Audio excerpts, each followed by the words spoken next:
Good evening, Yarnies, Dirty Hookers, and Fiber Fiends. How is everybody doing this evening? Um, yes, normally I announce everybody as Hookers, Fiber Fiends, and Yarnies, but tonight all of you are honorary Marylanders, my home state. So that's tonight. Tonight is my first Maryland themed stream. There were people that were showed some interest in it, so now we have it. If the music is too loud, let me know. I can adjust the volume. It's a little loud on my end. Um, so yes, let me know if that is too loud. Let me catch up with chat real quick before we start. Far more got first. We're waiting. Yes, we you were waiting. Hey, they're just a curious brain cell. Loving the Maryland theme. Yes, I love the Maryland theme too. I'm a little partial. Sorry. I mean, that's. I do live in the land of Mary. Um, and. Hey there, Positively Crafty. How are you doing? Just curious, brain cells doing pretty well. Eating some sandwich and peanut butter cake. What type of sandwich? And more importantly, tell me about this peanut butter cake. That sounds really, really good. I'm a huge peanut butter fan. I'm doing pretty good. I've been this weekend. I've been moving things around and rearranging. I'm in the process of moving everything with how I'm setting everything up here in my space. Nothing's going to change on your end. You're not going to really see much of a change, and but I'm trying to put all of my craft stuff kind of in similar area to where my computer is. So if I'm streaming and I've referenced something else I've made, I can easily grab it and gives me a little more room and space to move around. So I'm in the process of that. Tomorrow, I'm going to be moving the desk, and that's the part that I don't like because it's heavy. Well, I got furniture sliders, but then I got to unplug everything, shut the computer down, unplug everything, clear everything off, move things, and then reattach and all of that type of thing. So that'll be fun. That's gonna be my day tomorrow. Positively Crafty's doing well. Sprain your elbow. Oh no. Oh, I hope you feel better. I hope it heals all. Hope it starts to feel better soon. That's horrible. I'm sorry. Just curious brain cells. Just a turkey and mayonnaise. Nothing wrong with turkey and mayonnaise. I love turkey. Turkey's like is my go-to. Peanut butter cake is supposed to be like what they served at school. We never got any peanut butter cake in my school. Just a bunch of peanut butter jelly. Even the frosting is. Ooh, I've. I don't know if I made it one time years ago, or somehow I had it. It was just a regular white or yellow cake, like a box cake, and peanut butter frosting, and that is like perfect just by itself. Um, yeah. Now I think I might want a peanut butter sandwich later. Okay, you got that in my head now. Alrighty, so we're going to start getting into this tonight. Again, there's no crafting involved tonight, it's just chatting. I'm going to let everybody know about the wonderful state that I live in. And during the whole stream, if anybody has any questions, any comments or whatever, obviously feel free. I mean, that's what the chat is for. But again, ask me questions. If it's something I'm not talking about currently and you want to know more about or want me to elaborate more on it, if I can, I will. So again, I don't want this to be like you're sitting in school. So I'm not gonna. It's not. You're not gonna be graded on this. I don't want it to be boring. I'm gonna try to somewhat be informative and to be a little entertaining if I can. Um,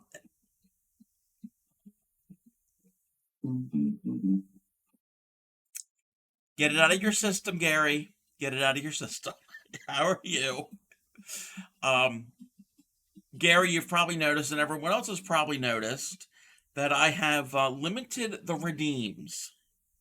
So tonight there are no donkey song, there's no turkey hat, there's no Friar Schmuck, there's no video clips. So um, they will be back on Tuesday. So yes, get it out of your system. You're all excited. I'm kind of excited too. I love talking about my state. Us Marylanders, um, we are very proud of our state. And there's a running joke. It's kind of a joke, but it's really not a joke. That Maryland is not a state, it's a cult. Because we just have a lot of pride in our state. And speaking of which, I have pride in being a dirty hooker. I had to throw that in there. Exclamation point merch. You can link to my merch store. Again, I always find a way to interweave that into the conversation. I think we're going to get started. We're going to get started. Again, if the music is too loud, let me know and I can adjust. Alrighty, this is a totally different scene than what you're normally used to seeing for the Crafty Cub. No top-down camera, no yarn wall behind me. It is, okay, this music is a little too loud for me. Alright. Put the recipe for the cake in the recipe section in case you're interested. Yes. I will definitely check that out. Again, if anybody has anything that they want to share in the Discord, you still can share that. We still will do a Discord share after the first ad break.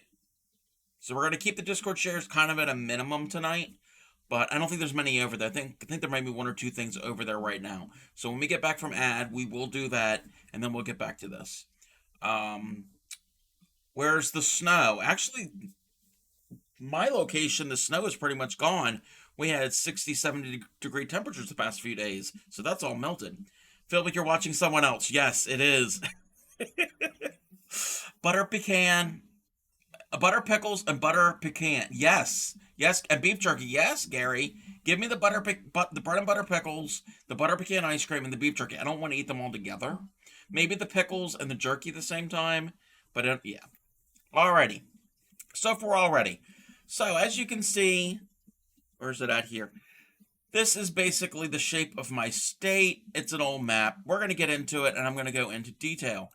So, as you all know, or if you didn't know, Maryland is a state in the U.S. where I live. Let me check this out. Give me a second. All right. So, this is the map of the United States. Everybody pretty much is familiar with what this map looks like. I am located right here on the East Coast. This orange state here, about halfway up the coast, that is Maryland. It's kind of shaped like a gun. It's just a weird border because of the rivers and the lines of latitude, how they set up the state. But very iconic. We're here right in the mid-Atlantic. You can't see it. What do you mean you can't see it? Are you commenting on that bright red arrow? Being a smartass. Okay, so that is where Maryland is located. We're going to get right a little further into it. We were one of the very first. Well, we were one of the original 13 British colonies. This is a map of the original 13. We are right here in this whitish, yellowish color. Again, if anybody can't see it, if it's too small, seriously, let me know. We're one of the original 13 British colonies. It was founded. Oh, give me 1 second. It was founded by founding family is called the Calverts, and this is an artist rendition of what was his name? I can never remember his name, his first name. Um, Let me Cecil Calvert. Cecil Calvert. His title was Lord Baron Baltimore or Lord Baltimore. He was granted the charter to set up a colony. Um, it was obviously, if you know the history behind the 13 colonies, founded on religious tolerance, and the Calvert family were Catholics. And at the time in English history, there was some tension between Protestants and Catholics, and they they founded it. They founded the colony for, like I said, for escape prosecution for their religious beliefs. One other thing is, Maryland was one of the first U.S. colonies. Well, it became the U.S. colonies. One of the first colonies in North America that accepted any religion, including Jews. So that is a thing that Maryland is known for. Alrighty, here. Let me click on this. Why is it named Maryland? Did Harry Potter escape back to the homeland? What? Harry Potter? There's no Harry Potter. There's no Harry Potter.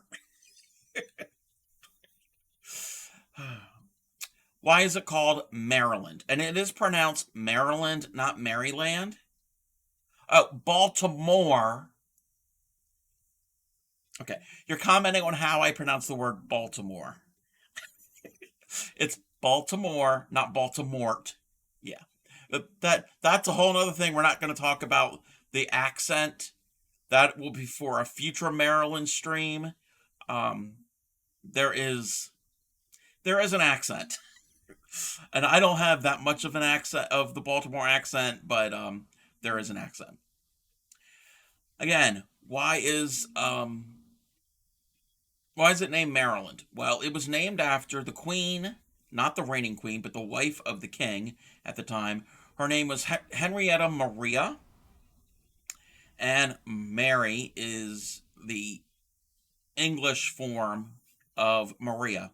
So that's why it's called Maryland. It could have been Henrietta Land, and that would have been weird. Like I said, she was the wife of King Charles I, who was pictured here. They were husband and wife. And King Charles I, a couple of bits of information. He is who the states of North and South Carolina are named for. And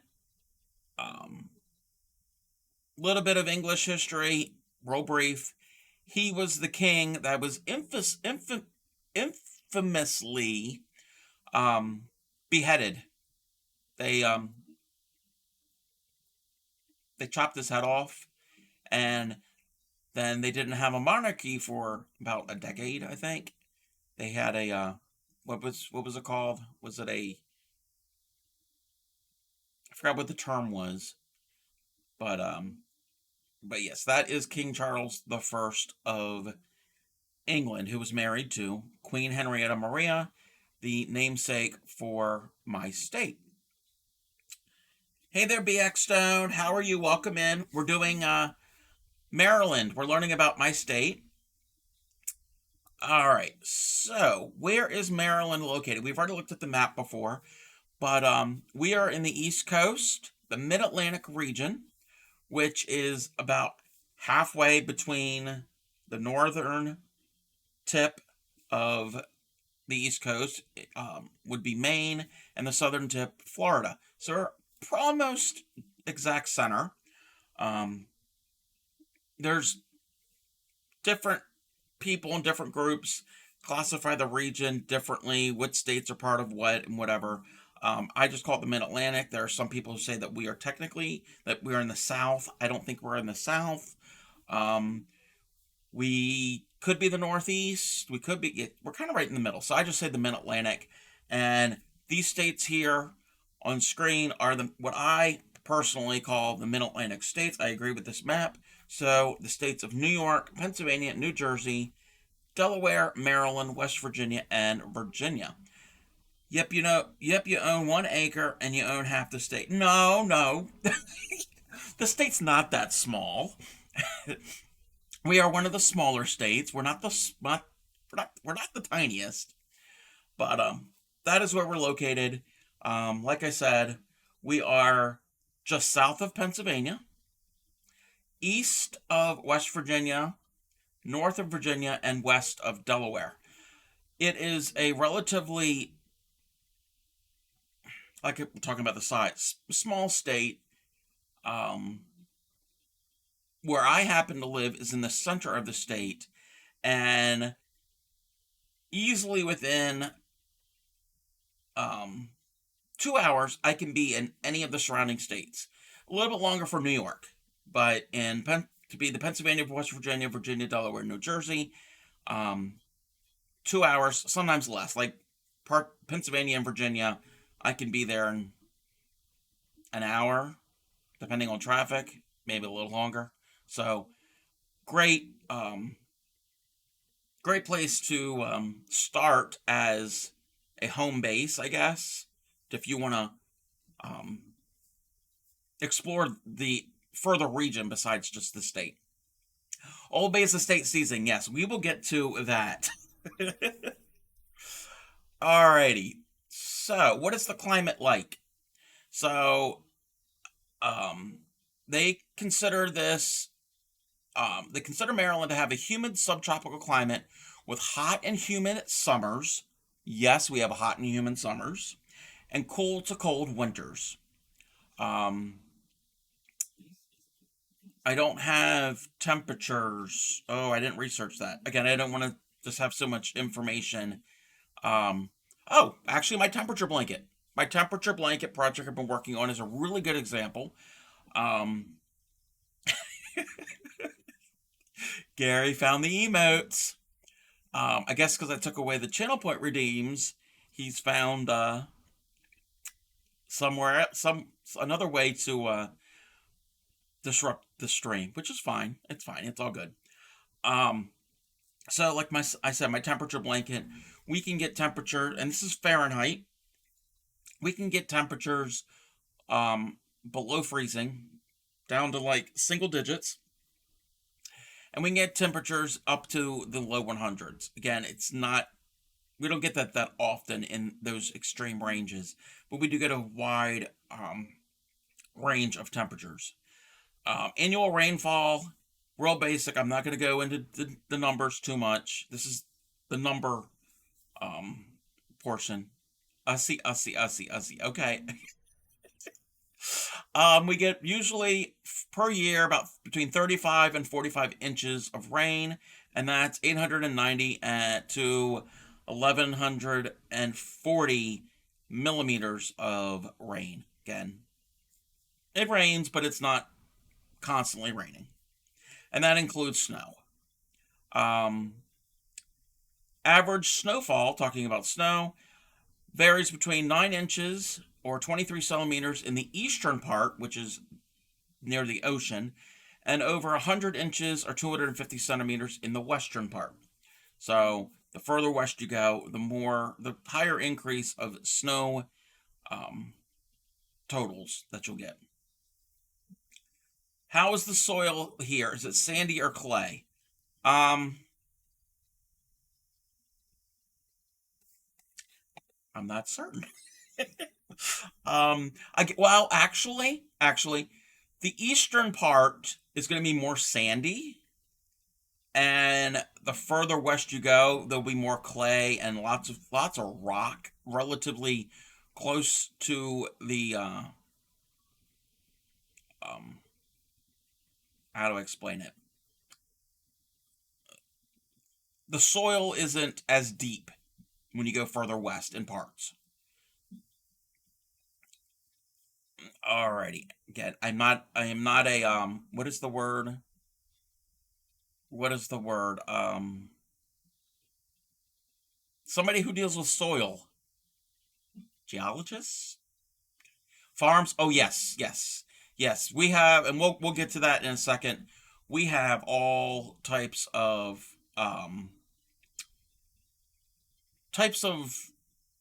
what do you call it?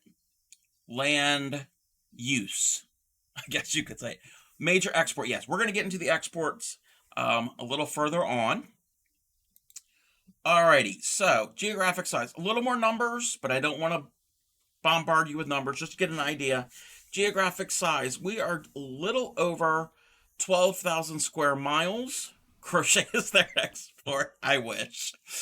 A little over 12,000 square miles, or a little over 32,000 square kilometers. We are 42nd in size in the nation. Remember, there are 50 states, so we are on the smaller side. Population. Oh wait, geographic size. Like I said, we are about 12,000 square miles. What does Grammy say? Unless you buy a house in a neighborhood that was once a horse racetrack, then it's 100% clay. Yes, but that is just a um an outlier. Hey there, Clay Mika. Welcome in. Um, Clay Mika, did you want to learn about Maryland? Have you ever heard of Maryland? Do you even know where Maryland is? Population. Um, Population too. We have more than two people in the state. Hush. Um, hey, Bray Crochet, welcome in. Yeah, Clay Miko has no idea. Clay Miko's never heard of Maryland before. Like I said, we've got about 12,000 square miles. We are roughly comparable to the size of the nation of Belgium in Europe. So just gives you an idea. If you kind of know, if you're a European, if you kind of know the size of Belgium, we're roughly the same square mile. Population, we have a little over 6 million people. So that is 18th in size in the nation. So if you take all of the states and order them from and by population, we are 18th. So we have a lot of people in a small state. So we are highly populated. What do they call it? Density. Yes, high density in more areas than others. The center part of the state is more populated than the eastern and western parts of the state. Cub and Claymika are their own town. Oh, that's called Crazy Town. That's called Looney Bin. Um, so population, like I said, is a little over 6 million, about the same population as the African nation of the Republic of Congo. Um, I know nothing really about the Congo, but I try to find something that was comparable internationally on a international level. All right, so this is the regions of the state, and again, they vary depending on who you talk to. Some people are going to classify other things differently. This is a map that I found that kind of basically I agree with. Um, hey there, Moth. Welcome in. Welcome to Maryland. So I think going forward, hey there, Tatter, you're here to learn what a Maryland is. Oh, Maryland is many, many things.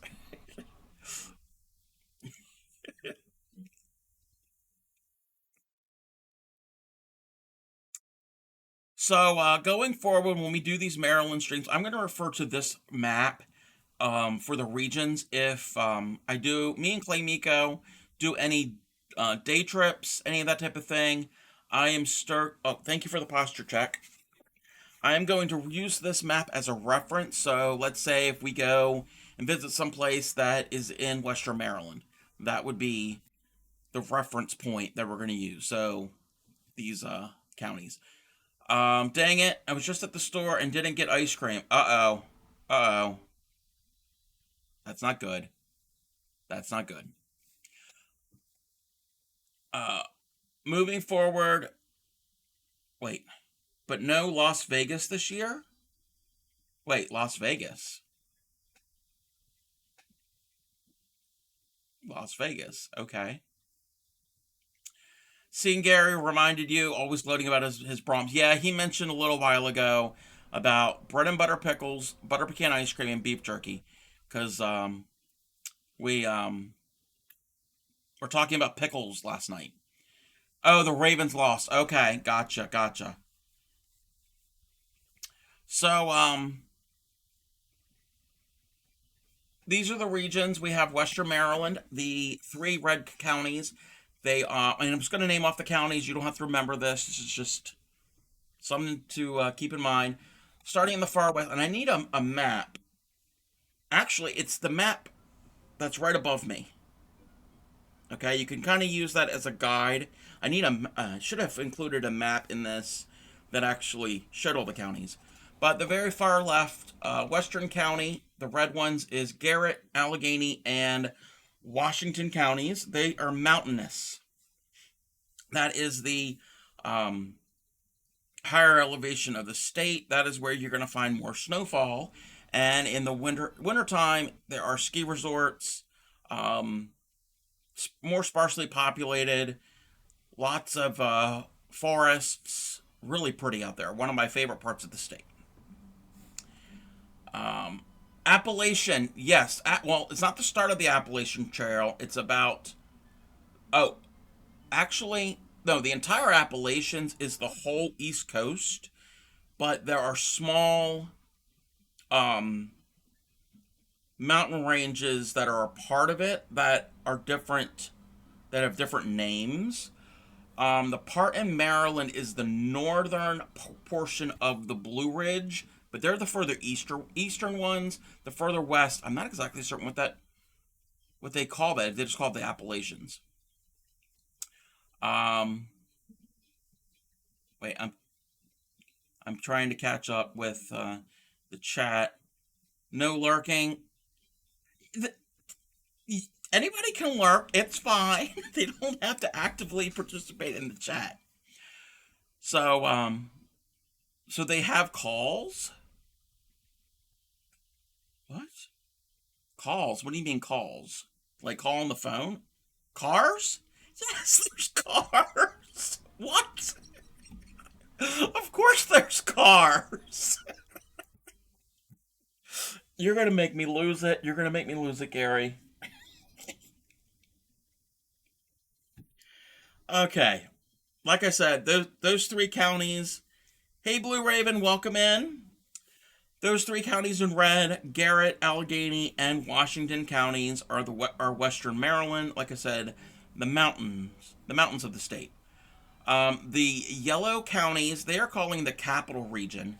Because if you see this little weird notch, this little square here, um, that is Washington, D.C. So, little history behind that, real brief, that when they were planning out the nation's capital, originally, and we're halfway between the northern most point of the East Coast and the southern. And this time, the country wasn't the whole continent like it is now. It was only the 13 colonies. And, well, they were starting to have a couple other states going west. So they wanted someplace that was halfway between. So what they decided to do is Maryland and Virginia. And Virginia is just here. Where's my map? It's just here on the other side.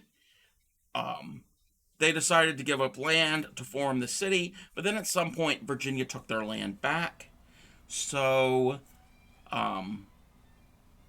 D.C., Washington D.C., our nation's capital, is that little square that's on a point. It's on like a diamond. So that is why it's called the capital region, because they're associated with the nation's capital. That's where they keep the bears and the rattlesnakes. Yes. Yeah, yeah. The red and parts of the yellow are bears and rattlesnakes. Even though there's bears in the purple, too. Well, actually, there's probably bears in. I've heard there's bears in the blue. So, the yellow counties, those are the counties. And Maryland has 23 of them, by the way.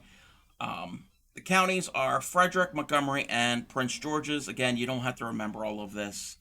These are just names I'm going to pop out there in case we do any day trips. Then you get an idea of like, oh, I remember hearing that, or hearing that place or whatever, or maybe not. The green, no, there's no test. No test. The green, the three at the bottom, is known as Southern Maryland. I didn't. Let me backtrack. Let me backtrack with the yellow. The yellow ones are Frederick County, the one that's further to the north. That is somewhat mountainous, but rolling hills. It's not as mountainous. State Bird, we'll get to that. We'll get to that. Stay tuned. Stay tuned, Gary. These two other counties, Montgomery County is this one here. I don't know if you can see my cursor moving around. And this longer one to the east of DC is Prince George's. These are heavily populated urban and suburban areas, metro. If you hear about the DC metro area, if you hear about the Beltway, all of that, those two counties, and including the land on the Virginia side, are included. Teacher, are we there yet? Are we there yet? Are we there yet?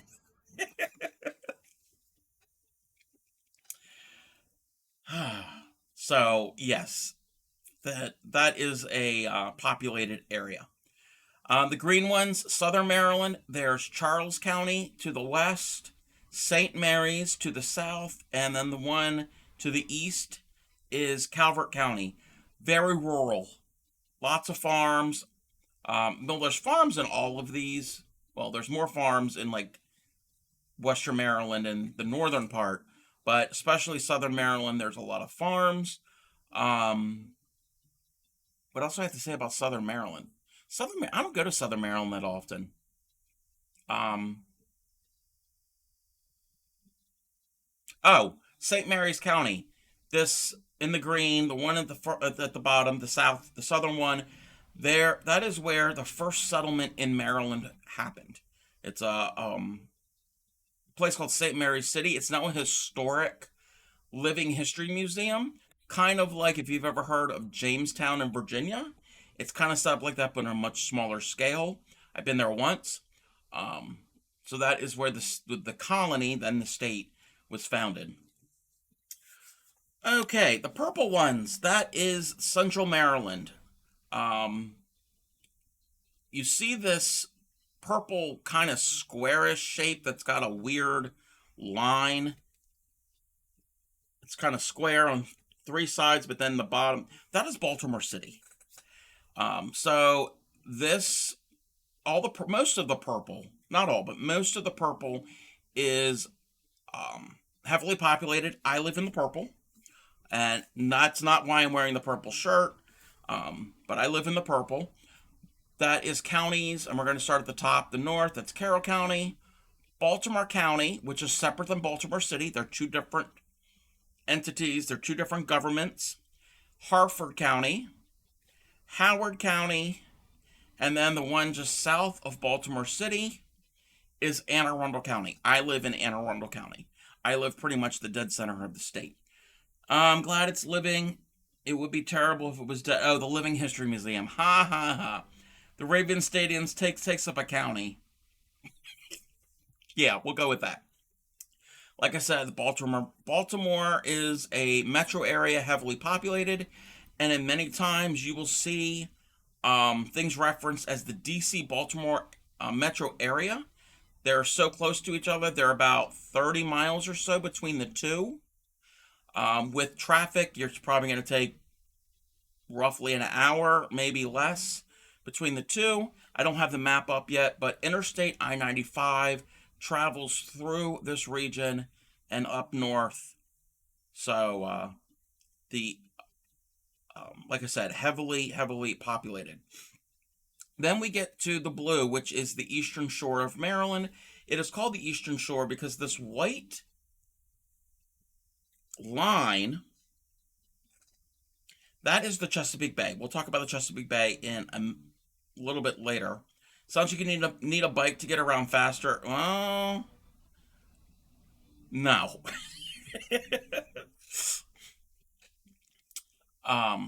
Parts of it you can bike, but a lot of it, no.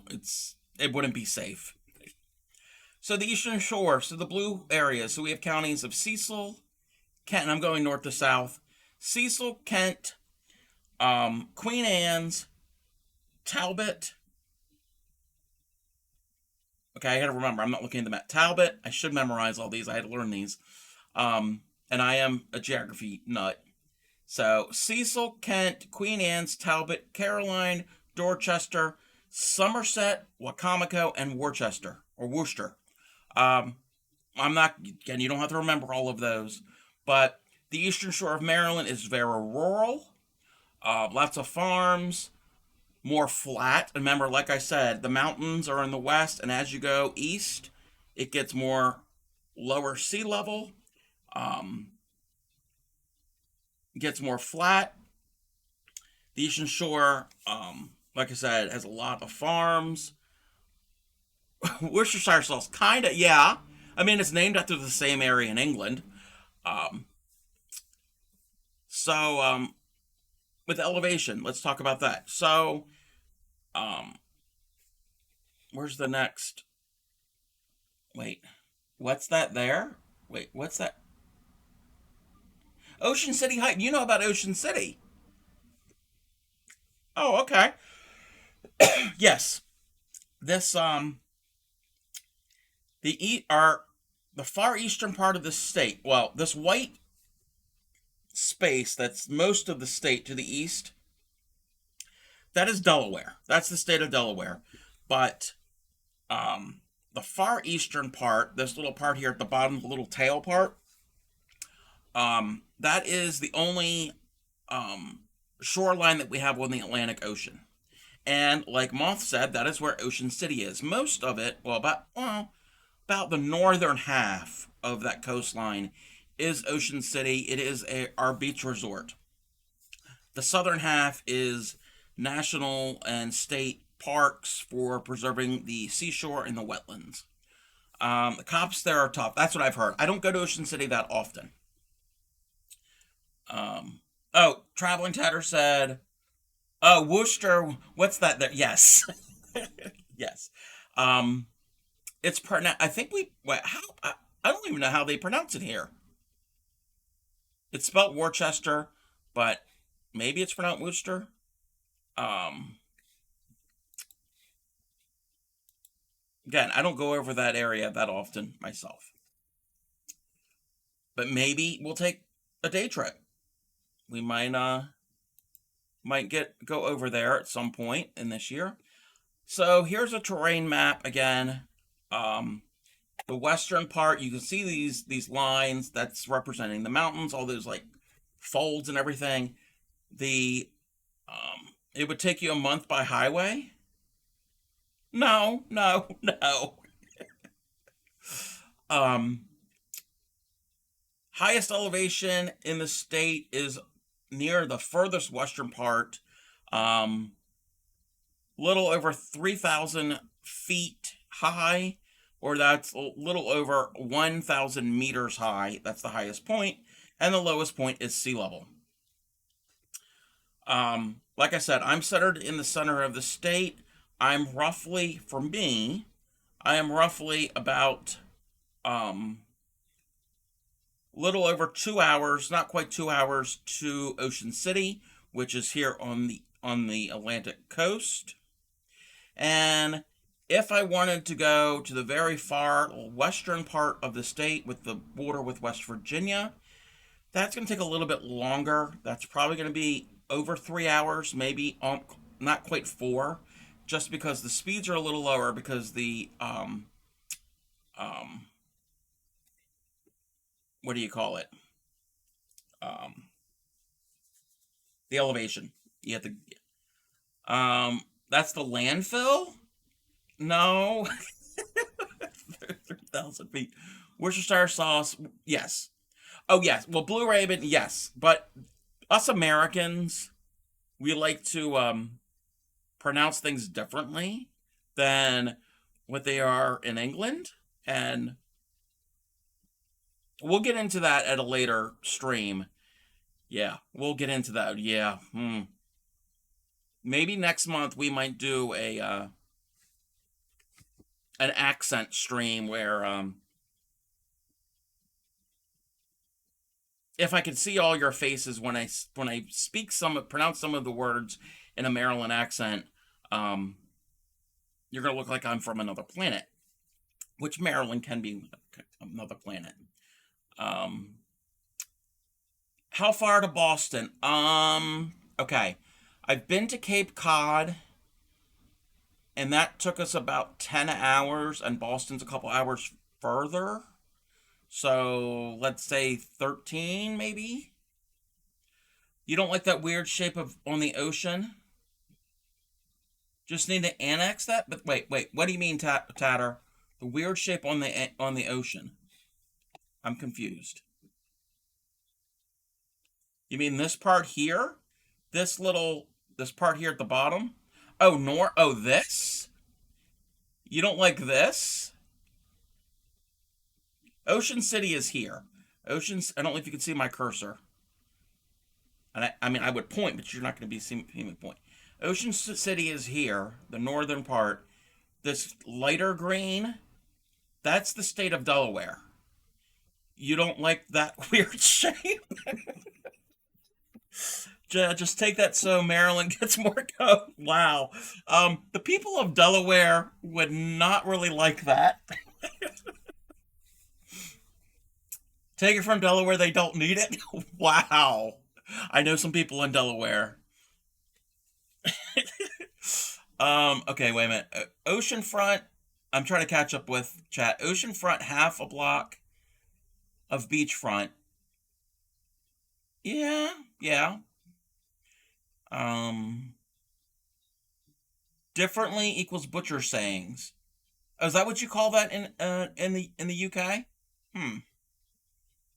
Take a boat. Oh, take a boat to Boston. No, we're not taking a boat to Boston. What part of the lesson are we on? We're on the terrain. My God, Gary, I can't with you.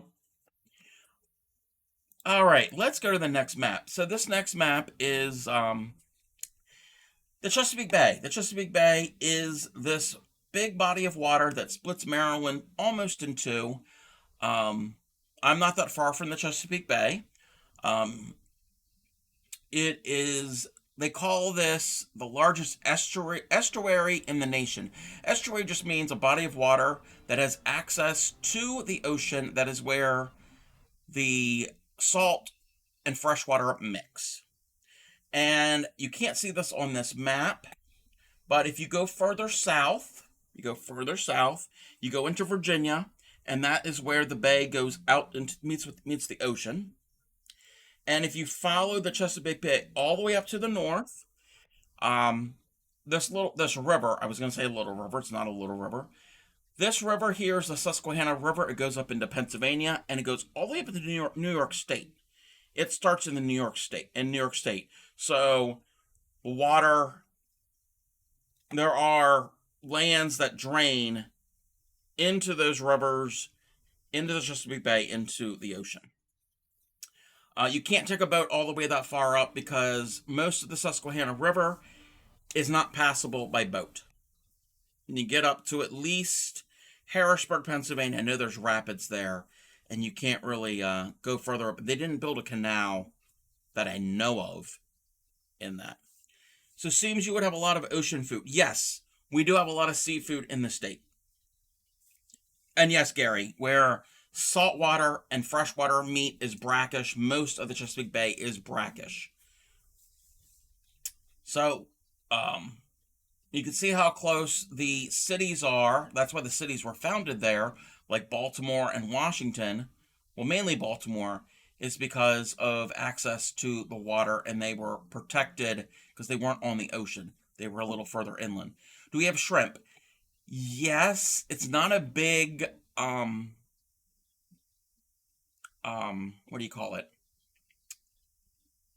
Industry or a big industry in the state. You don't really have a lot of shrimpers. I mean, I'm assuming there are shrimp in the oceans, but you really don't see people harvesting shrimp from the ocean or the Chesapeake Bay here. I guess maybe because the waters are a little cooler. I'm not certain. Um, so that's just the Chesapeake Bay. Alrighty, so, oh, wait, oh, let me go back. We import shrimp to eat. Yes, yes. Thank you, Grammy. Yes, to eat, we import, and most shrimp that are here are for bait. What are the red dots on the map? That's what I was going to say. So we've got the red dot. The big red dot is Washington, D.C., the nation's capital. The other red dot here is Annapolis. That is the state capital. I'm not too far from Annapolis.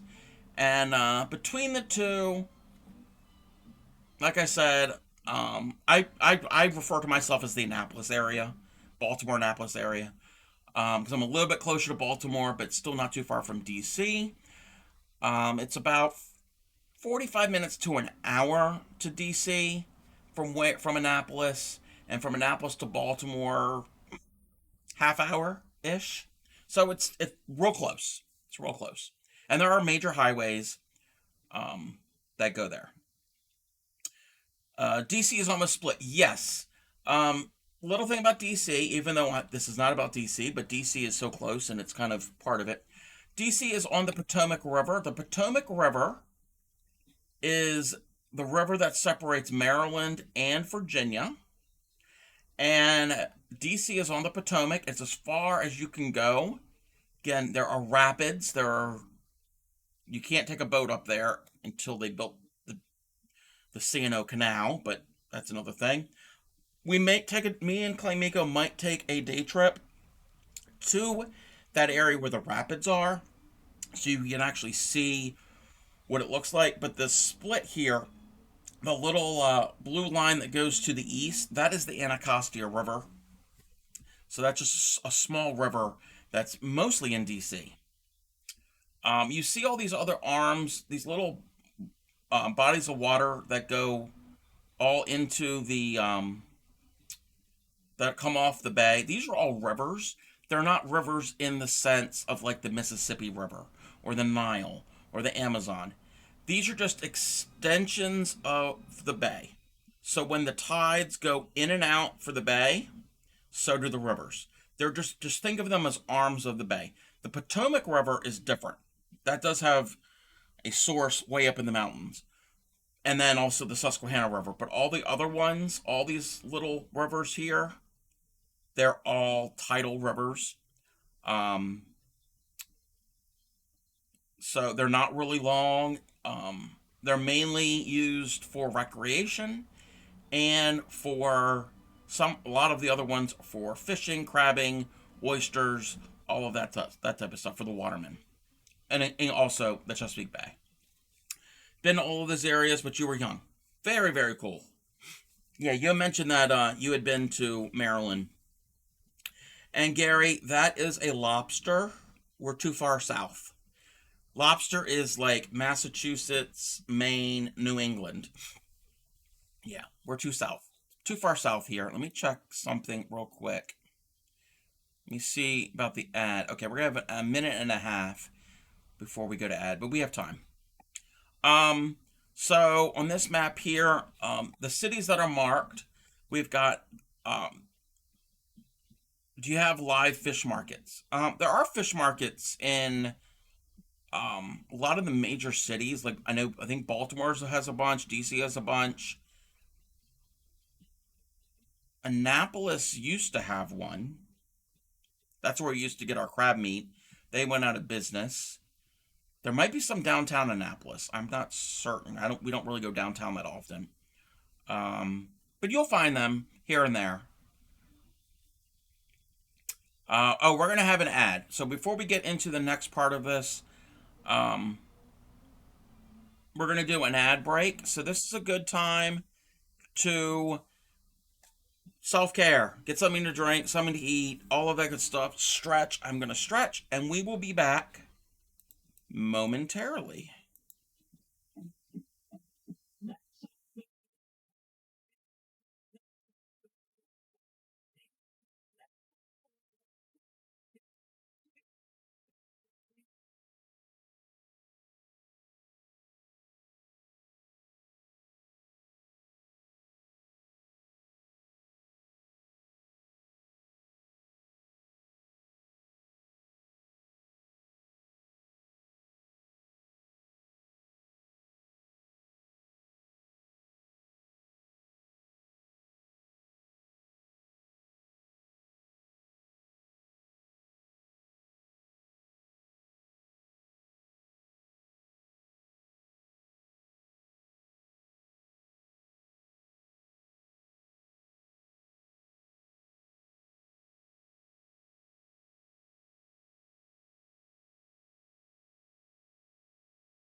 Welcome back, everybody. Thank you for sitting through the ad.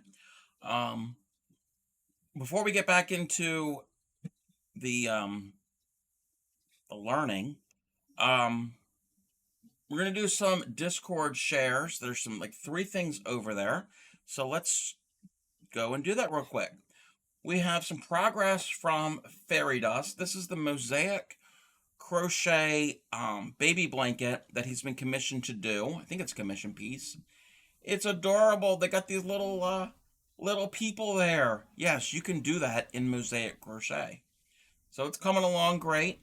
I really love that pattern, and I like the colors he's using too. So got a great what do you call it? A share from Fairy Dust. We've got something from BX Stone. Started last night. Lightweight granny blanket. Ooh, we love a granny square or anything granny here, including granny Karen cakes. Um, Pretty color. I love that color blue. Um, BX, if BX is still here, what weight of yarn and what size hook are you using? Super pretty. I love it.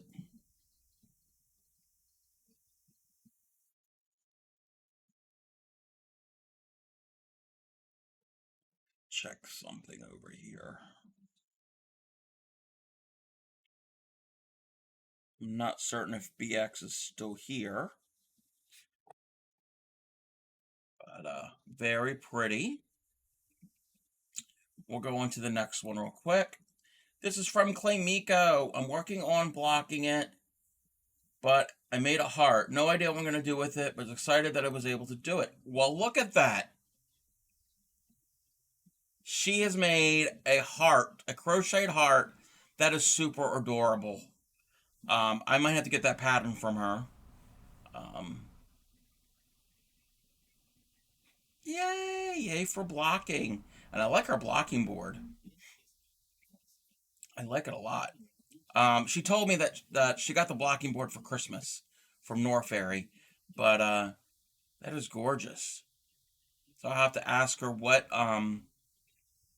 size yarn she used. It might be that might be a weight of 1, I think. So really pretty. And I think that's all we have right now for Discord. Again, if anybody has anything they want to put in the Discord, let me know. And then after, oh, food. Yes, thank you, Gary. Food's important. Um, this was wait. You didn't tell. You just said beef jerky, but you didn't say you posted something. Um,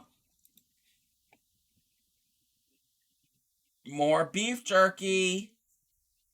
Now I want beef jerky. Give me, Gary. You're evil. And Gary makes his own beef jerky. Yeah, now I want beef jerky. And then from Just a Curious Brain, so oh yeah, this was the peanut butter cake. If anybody wants this recipe, I've never heard of um peanut butter cake in the cafeteria. We never had that. We never had cake in the cafeteria. We had ice cream. That was the only dessert that we had. We never had cake. But yeah, that looks really good. Alrighty, so we're gonna go back to oh, that's not what we're gonna do. We need to go back to this. Gotta get my slides and everything ready. So where were we? Oh, we were talking about Chesapeake Bay and the cities. Again, I mentioned Washington, Annapolis, and Baltimore. Just curious, this is pretty good, but you don't really have to like peanut butter. I love peanut butter.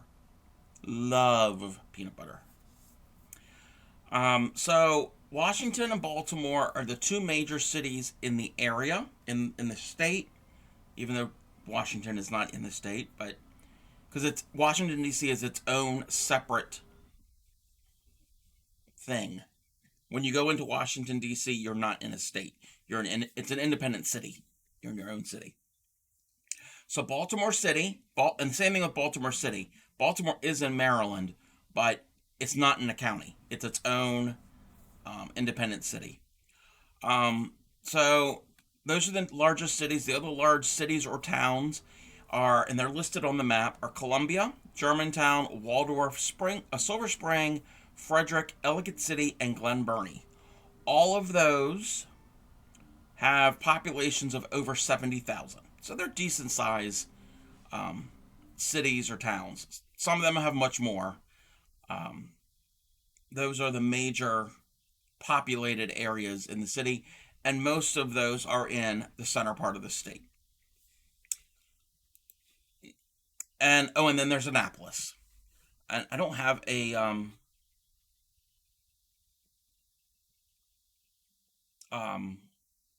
population for Annapolis. Let me look that up real quick, just to get an idea. Annapolis has, and this is in Annapolis City itself. Um, so not the area, not the general area. I'm in the general area. I don't live in the city of Annapolis, but Annapolis has a little over 40,000 people. Do they make German chocolate in Germantown? No. In Germantown, what do they do? I've only ever been in Germantown once or twice, I think, or in that area. I don't even know what they do in Germantown. um, so Annapolis. Annapolis is the state capital. Like I said, little over 40,000 people. The picture to the left is our state house. It is the seat of state government. So that's where the state General Assembly meets. It's the state's version of Congress, but on the state level. It is the oldest state capitol building still in continuous use. So out of all of the state capitol buildings, it is the one that's been in use the longest and has nonstop been used. It was the building was started being built in 1772 and finished in 1779. That's an old building. I've been inside that building when I was a kid on a field trip. That building, that dome, the dome part is the largest wooden dome in the United States. And it's all wood, meaning there are no nails in it. It's all held together with wooden pegs. And that dome was completed in 1794. So after the building was built. That building there, so you're saying that building is haunted? It could be. It could be haunted. And welcome in throwing stitches. That building is also the only state house that has ever served as the nation's capital. Yes, for a short amount of time, Annapolis was the capital of the United States. Between November 1783 and August of 1784, it was in transition from, originally it was New York, then Philadelphia, then Annapolis, and then eventually Washington, D.C., when everything was getting ready for Washington, D.C. Because remember, Washington, D.C. was basically a planned city. It didn't just start up organically. It was all planned. So that is the only state, Maryland's the only state that can say that we've had a national capital. Oh, the state house, I should say. And the state capital, because the other capitals, New York and Philadelphia, are not state capitals. Same thing with that same building, that State House building, is where General George Washington, you ever heard of that guy? Name sounds familiar. That is where he came before the Continental Congress to resign his commission as Commander-in-Chief of the Continental Army. So this is before he was president, and it's where he basically, after the war, and he resigned his the office of Commander-in-Chief of the Continental Army. That is also where the Treaty of Paris was ratified. That is the document that ended the Revolutionary War. That little skirmish that we had with England. Sorry, any of my UK followers. Happened before I was around. So yes, that building seen a lot of history. Brother Washington, yes. Um, there will be most likely, little excursions to Annapolis because Annapolis is not that far from me. Um, of downtown, and this other picture here of Main Street, that is Main Street. That is the road is brick, but I remember when I was a little kid, the road was still cobblestone. Main Street. Oh, like I was saying, there will be some little excursions to Annapolis, pictures taken, and anytime that I am in downtown Annapolis and looking at the historic buildings, and there's a lot of historic buildings and they are preserved. Um, I just think, oh, George Washington was here. Thomas Jefferson was here. All the big founding fathers, a lot of them spent time in Annapolis. So, like I said, with Main Street there, that it is a one-way street. There's some one-way streets because they're so narrow, because it predates cars. A lot of pretty much everything on Main Street are little touristy shops, clothing stores. Um, there's a couple. There's a fudge store. There's restaurants. It's all touristy, um, easily walkable. It's only a few blocks long. It's real close to the city docks, which is what they call the harbor in Annapolis. And off in the distance, that building is in the picture of Main Street. That is St. Anne's Church. It is a historic church. I don't have a picture of it here because this is not specifically about Annapolis, but that is, and Gary had mentioned this, that is where the U.S. Naval Academy is. The U.S. Naval Academy is the naval college, the naval school for the United States. So if you want to become an officer in the Navy, you go to Annapolis. And growing up, I've been to the Naval Academy, seen people dressed in their dress whites, um, all around. So it's a very common sight, and that's what the flags are. The blue and gold flags with the N, that is for Navy. Alrighty. Now we're going to get into the symbols. Are the city docks the Naval Academy launch point? No. The city docks are not in the Naval Academy, on Naval Academy property. They don't really, well, they do have a launch point, but it's not, and again, it's a school. It's not, they're not sending out like warships to go to battle. It's not a fort, it's not a military base in that sense. It's a school. So they do training and all of that. Um, but it's not like, oh, this is where we're gonna prepare for war. No, it's it's kind of like it's the Navy's version of West Point. West Point in New York State is the school to become an officer in the Army. It's, yeah, and then there's the Air Force Academy in Colorado. So it's yeah, it's the school. All right, we're going to get into the symbols. There's a lot of symbols and that are associated with Maryland. First, we have two nicknames. We are known as the Old Line State and the Free State. The Old Line State, this is a possible origin, and you see the quarter there. They have, oh, wow, it's been that long? In the year 2000, Annapolis, oh yes, yes. Annapolis is the sailing capital of the world. Lots of boats and high dollar yachts. Yes. Big money, and it's also, again, it's the seat of state government, it's the seat of county government, and it's right on the water, and big time sailing. Hey there, Sophie. Welcome in. Welcome to Maryland. Um, Back in the late 90s, early 2000s, the United States Mint put out the quarters. You've probably seen it if you're in the U.S. or been to the U.S. or dealt with U.S. money in the past 2 decades. I can't believe it's been that long. They had a series of quarters, and they would highlight each state.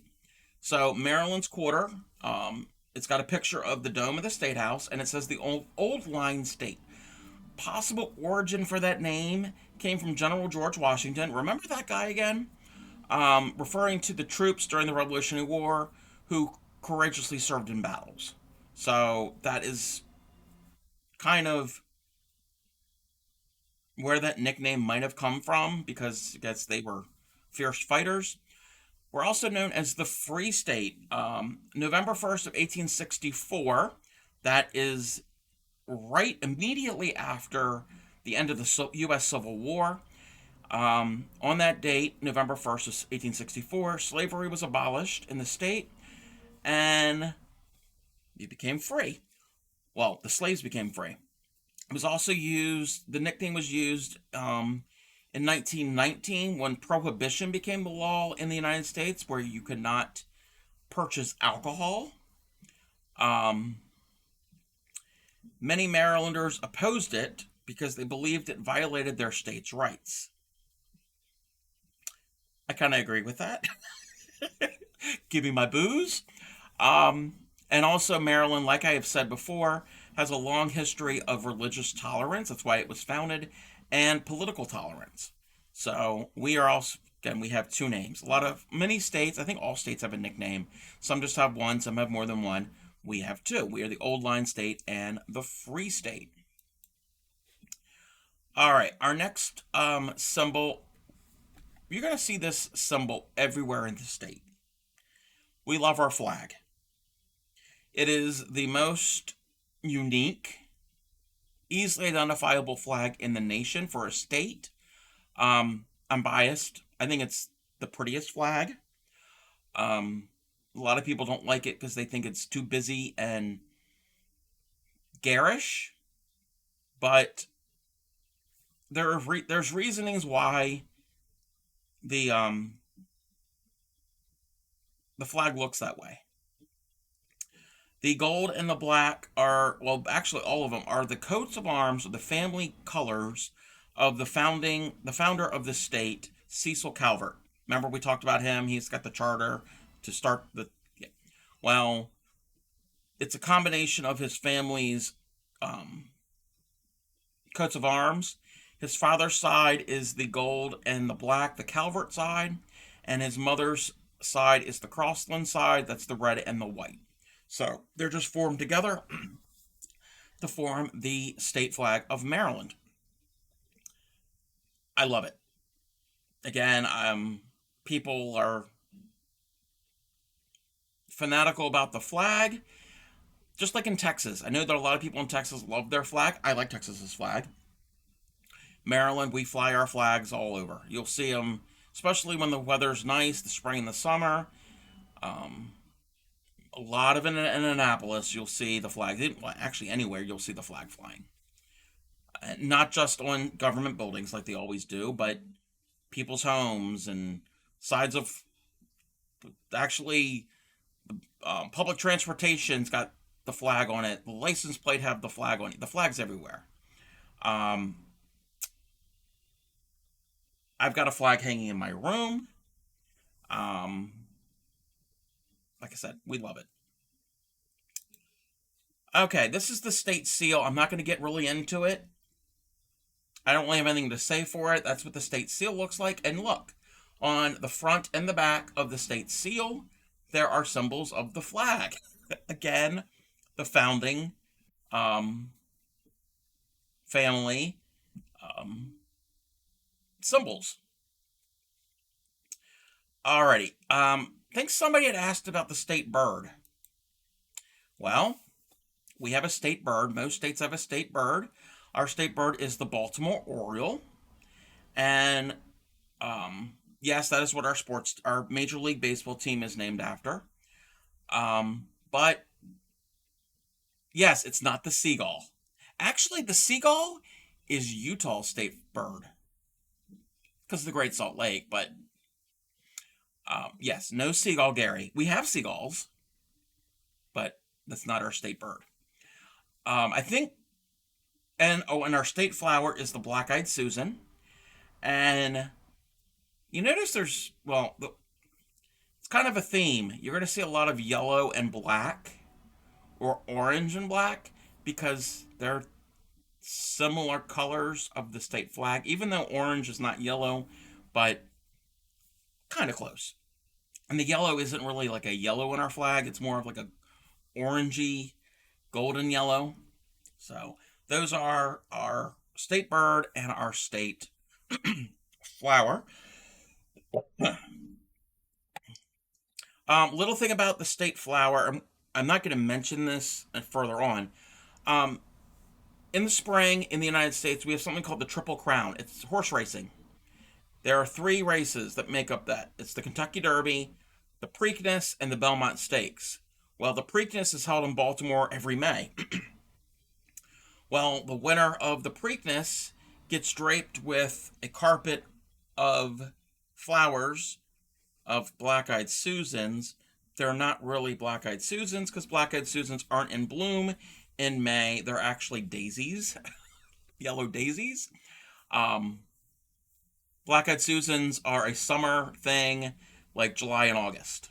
So, little little hint, little not a hint, but a little bit of information about the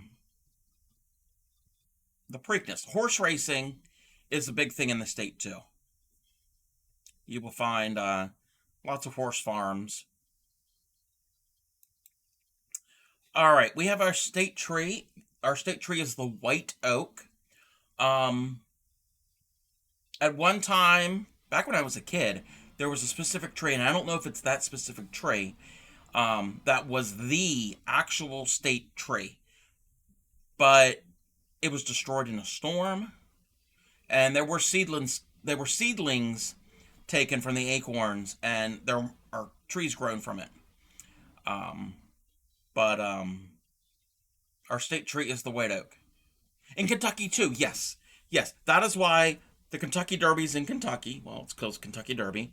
The Preakness in Baltimore, and there's horse racing in upstate New York where the Belmont Stakes take place. So those are horse areas. So like I said, the white oak is um, our whatchamacallit, our state tree. State flower of Nebraska is corn. It's also the state tree, yeah. Nebraska's not really known for its forests. I mean, they do have trees, but. All right.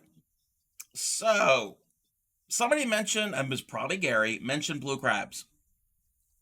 So, these are our aquatic life that are state symbols. The blue crab, that is like the main state symbol besides the flag.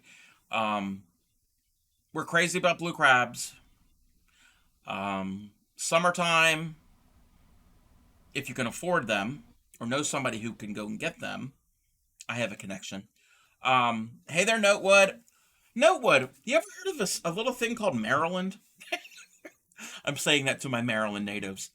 Um, Summertime in Maryland, it's very common to go to a crab feast where you steam. We don't boil crabs in Maryland, we steam them. And you sit around picking crabs and eating them and drinking beer or iced tea. And it's not really about a meal. A lot of people say, oh, all that work just for a meal. It's not a meal. It's more a social activity. You're hanging out with your friends. Um, you're enjoying the weather, if you like hot and humid. You're having good times. You're listening to music.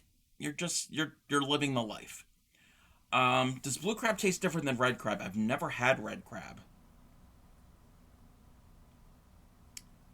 Blue crabs are native to the western Atlantic. So most, not all, but a lot of the um,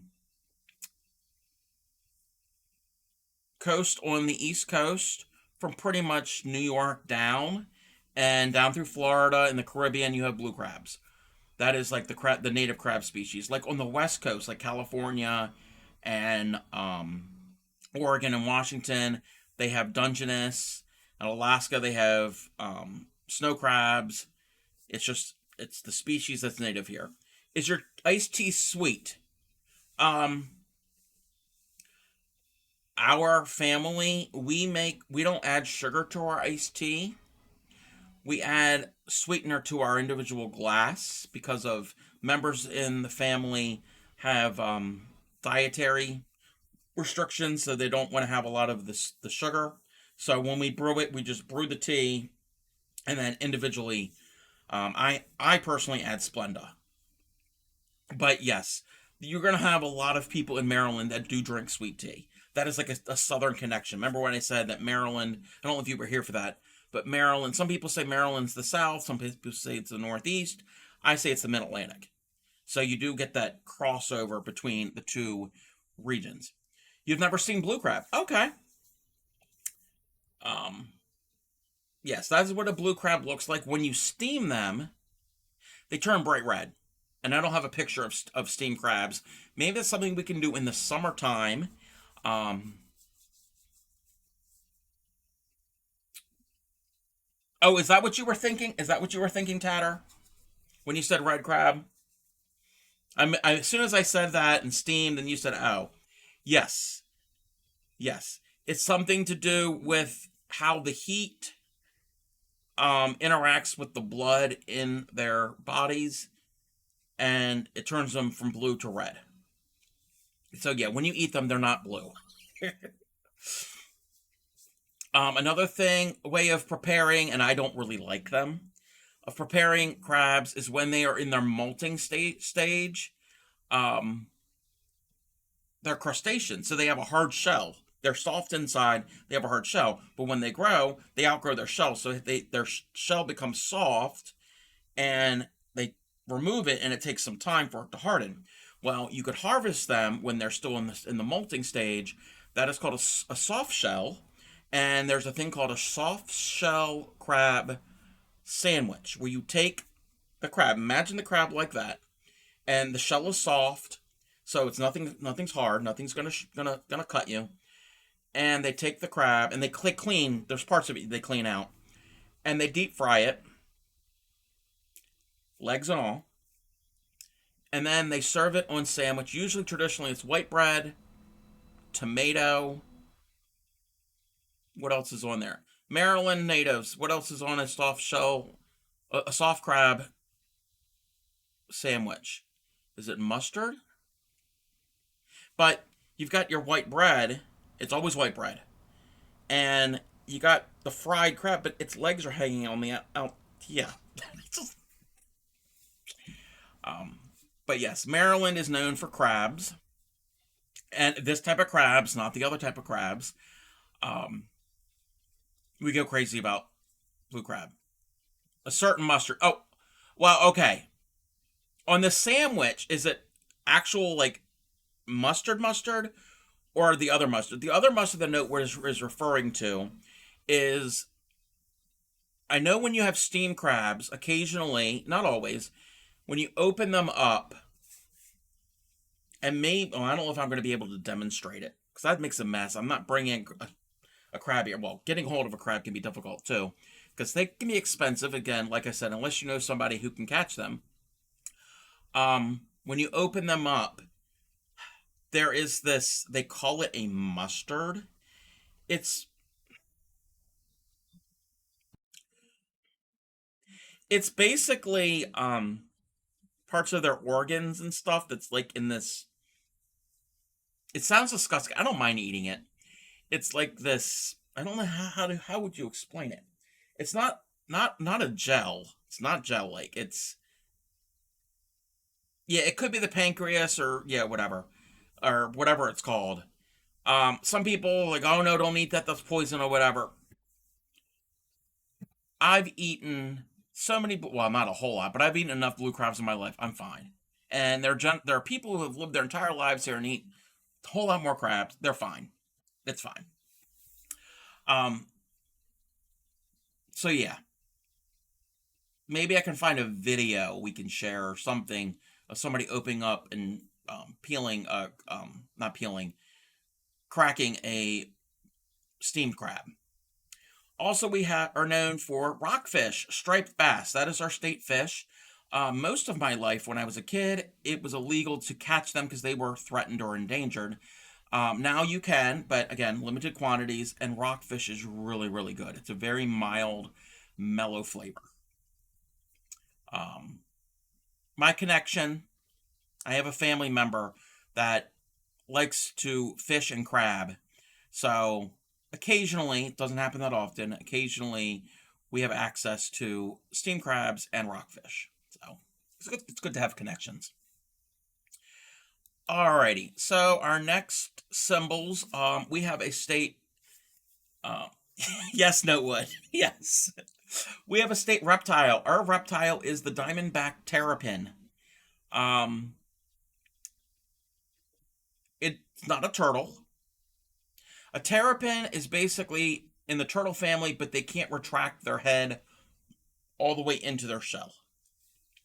And the terrapin is the mascot for the University of Maryland. So, just not the college, but the sports team. So, like the basketball team, the football team. That is where, if you ever heard of the Terps, the Maryland Terps, that is the sports team, but it's short for terrapin. And then, and you've noticed the diamondback terrapin has got some yellowish orange colors and some black. So does our state insect. We have an insect. I've never seen one of these in person. I've seen an oriole in person. I've seen, obviously, the flower and the tree and the fish and the crab. I've never actually seen a diamondback terrapin in person. Maybe in a zoo or a nature exhibit. Maybe. But I've never seen a Baltimore checker spot butterfly. Gee, I wonder why that's our state insect. Because similar colors. There's a theme. We like those colors. What's the next slide? The next slide, we have a state dog. Yes, we have a state dog. Our state dog is a Chesapeake Bay Retriever. It is a breed that was bred here. It's a water dog, like most retrievers, like golden retrievers, and in that family, they are perfectly fine in the water, and originally was bred to hunt ducks and geese. UMBC, yes, UMBC. UMBC is a college here in Maryland. It's University of Maryland. Is it Baltimore campus or Baltimore County?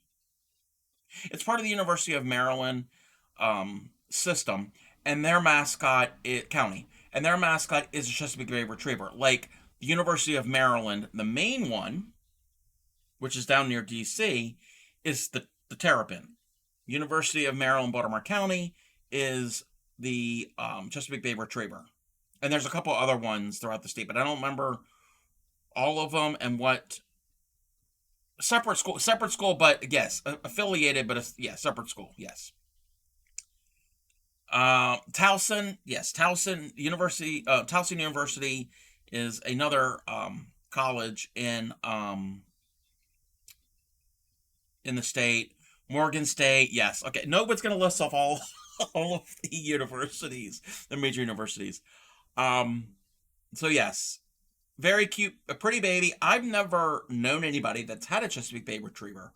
They're very, very pretty. And then you've had a lot of blue crab. Blue crab's really yummy. And then yes, we have a state dessert. Smith Island cake. I've only ever had it once. Like a year or two ago. There is an island in, yes, cake. There's an island in the Chesapeake Bay, far south of the bay, almost to Virginia. It's called Smith Island.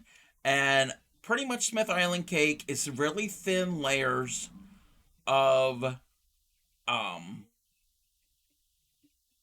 yellow cake. How many? Oh, you said how many layers? You said look at how many layers. Different people make different layers. Some people say like 9, some say 11, some say 13, and it's got a thin layer of chocolate frosting in between each layer. That's all it is. 12, yeah. It depends on who you talk to. There's all different ones. The police department for the school trains. Yes, the police department for UMBC trains Chesapeake Bay Retrievers. Um, so what's my favorite part of Maryland? What do you mean part? Are you talking about a specific place? Are you talking about a specific thing that's associated with Maryland? Are you talking about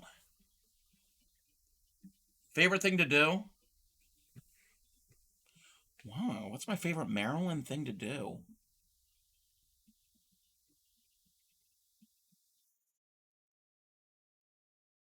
I think you stumped me.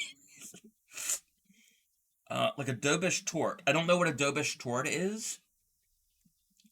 I've never had one of those. What is my favorite Maryland thing to do?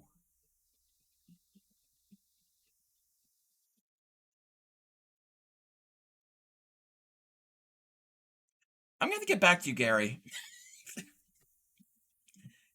No, invade inner city Baltimore. I don't do Baltimore. That's one thing. There will not be day trips to Baltimore City. It's not. It's not the safest.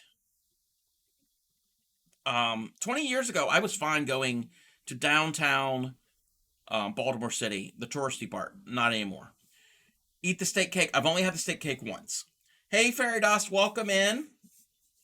Yes, no, what it is an activity to invade to go to Baltimore. Oh, it's a multi. Oh, Malt said a Dobish cake is a multi-layer sponge cake. Kind of, yeah, kind of. What else do I have here? Yeah, I'm going to get back to you, Gary.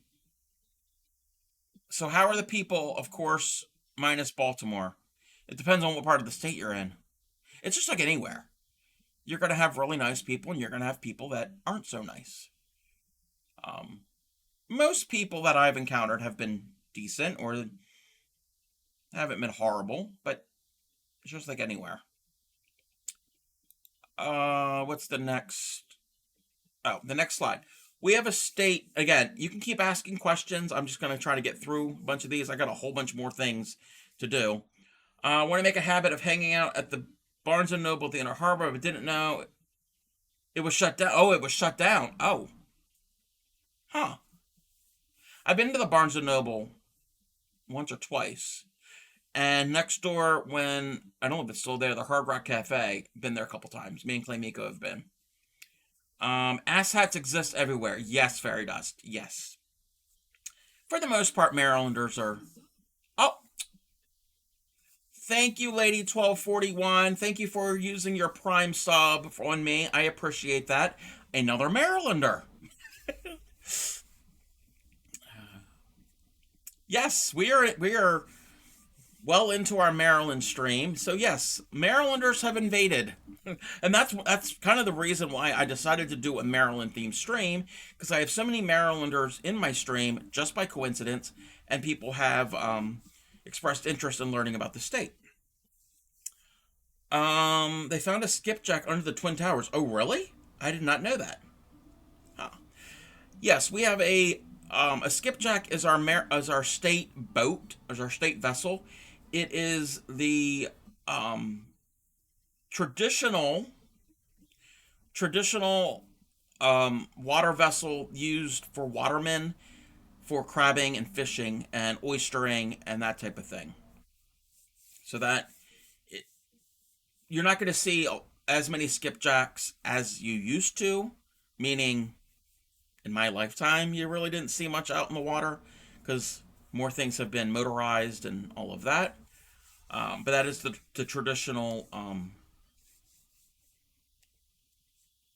what do you call it, way of harvesting from the water. Anne Arundel County gang, yes, it is a really cool state. Really cool state. You go out to where they're for work in Brooklyn. Oh, okay. I'm not too far from Brooklyn. Brooklyn is well, there's Brooklyn and is a part of Baltimore City, but then there's Brooklyn Park, which is the county side, but they're next to each other. We've learned that they have cars, electricity, and a beach that's half a block long, and not go to Baltimore. Shush, Gary. Laughs in Baltimorean.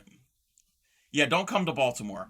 I mean, it would be a nice city if the crime rate wasn't so high. They've had issues with that. And yes, Tatter. Yes, Tatter. The state bird is not a seagull, it's the Baltimore Oriole. All right, so I'm going to have to mute my music for a second. We have a state dance. I don't know why this was chosen as the state dance, but our state dance is square dancing. So we're gonna watch a quick little YouTube video. And this is an old video. This is probably from like the 40s or the 50s. Love this city. I live next to the racetrack, and Lord, I wish nobody visited us. We were actually racetrack meaning Pimlico.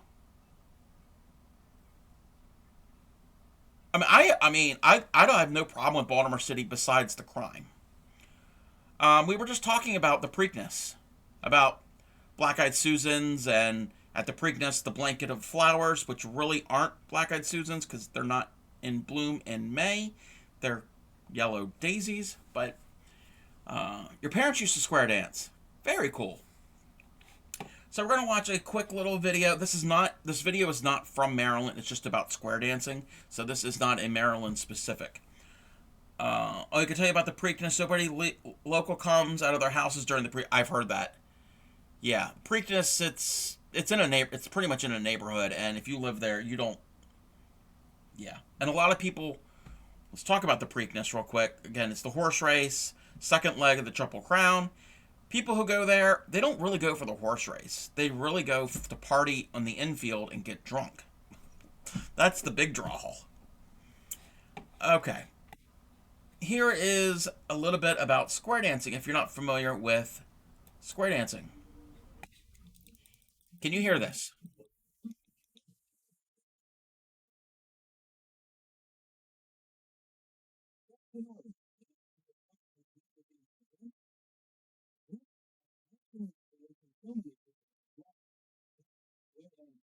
No, you can't hear it?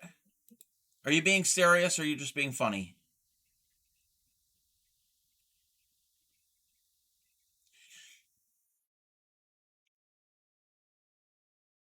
Okay. Oh, you're serious. You can barely hear it. Can't make out any of the words. Okay. Um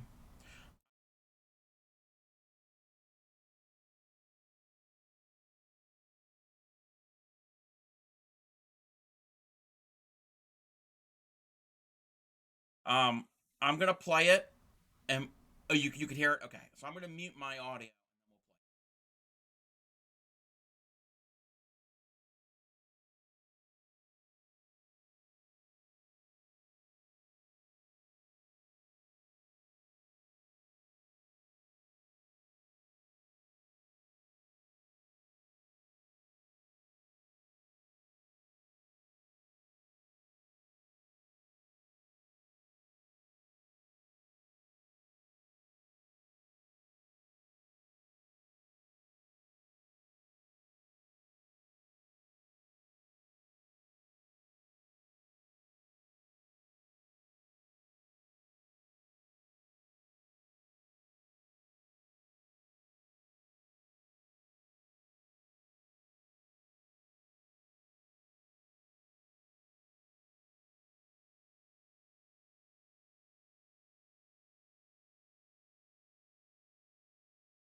Alrighty, let's fix that.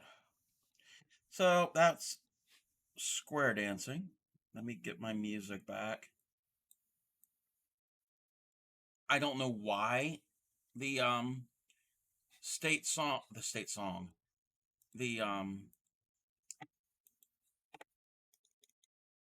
dance is square dancing. Um, we learned it in school. I remember in elementary school having to do some basic square dancing. Okay,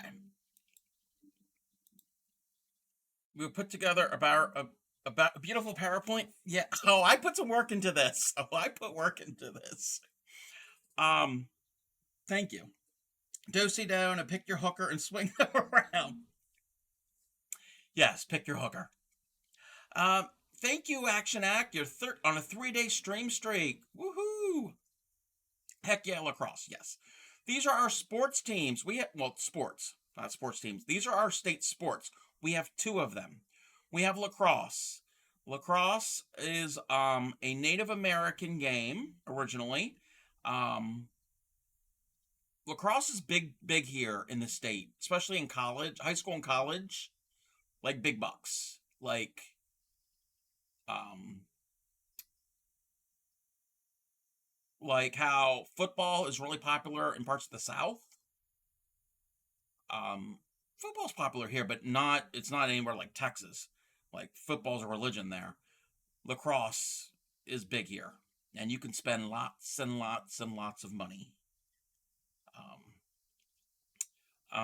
Square dance video. The square dance in the video resembles a medieval pavane. I'm not certain what that is. So every public park has some form of lacrosse field. Yes. The colleges, the high schools, most high schools in the state have a lacrosse team. Um, and in this image, the player in the white jersey is from the University of Maryland, and you see the Maryland colors. Our other state sport is jousting. There are two versions. A note would mention this. There are two versions of jousting. The main version that um,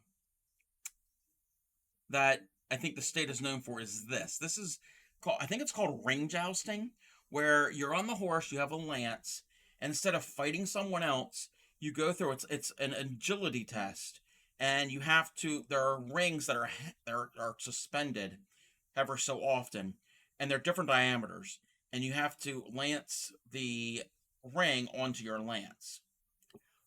It was a testing. It goes back to medieval times with horse fighting and all of that type of battle and all of that. It was a training thing, and then like Notewood said, there is contact jousting, which is the jousting a lot of people are familiar with of seeing, where you have your jousting area. Also for population control, where you have two um riders on horseback and they're facing each other. There's usually like some type of barrier, like a makeshift fence of some sort, and it's just to separate the lanes. And you go, and they're in armor, usually in full armor and everything, and they go for each other, and they try to knock the other person off of their horse. You will see that at the Maryland Renaissance Festival. You'll have the contact jousting there. I don't know anywhere that you can do contact jousting in this as a hobby, as a recreation. I know you can do the ring jousting. Um, yes, the sticks are made to break. Yes, Texans on a stick. Wow, using a giant effing spear. Yes, and yes, Notewood, they are designed to break. But it goes to the history of the colony, and all of the traditions from England, medieval England. Oh, and I didn't mention the colony. I should have mentioned in the beginning. The colony of Maryland was founded in 1670 something. So there's some there's history involved because it's near the end of the Middle Ages into the more modern period. It's very little footage of people are jousting with actual lances. Yes, yes. And if anybody's interested in that, if me and Clay Miko go to Maryland's Renaissance Festival, yes, Maryland is a Renaissance Festival. It's like not that far from my house. It's in the general area. I don't want to dox myself, but I'm. If we end up going, I can take footage of it. That is the Renaissance Festival. Maryland Renaissance Festival is from late August to late October, so not anytime soon. And there, you definitely will see that. And again, it's all actors, but you feel like you're at an actual medieval joust arena. Um, what is next? Okay, so dress up in body armor and joust, dirty hooker jousting. No, I'm not going to be be jousting myself. So there are three major nationwide sports teams that play in Maryland. That's cheating the audience. If the sticks are designed to break, that greatly reduces the amount of casualties that people pay good money to see. They're getting the short end of the stick. Ha ha ha. Pun intended.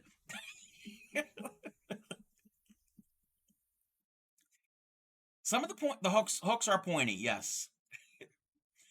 Forgot that the commies are playing in Maryland right now. The commies? One of these things is not like the other? Wait, I'm confused. Oh, the Commanders. Okay. Oh, that's what you all meant. Okay. So there are three major sports teams that play in Maryland. There are the Baltimore Orioles. That is the Major League Baseball team in Baltimore. There is the Baltimore Ravens. That is the National Football League that plays in Baltimore. And the Washington Commanders, Washington, D.C.'s team, but their stadium is actually in Maryland.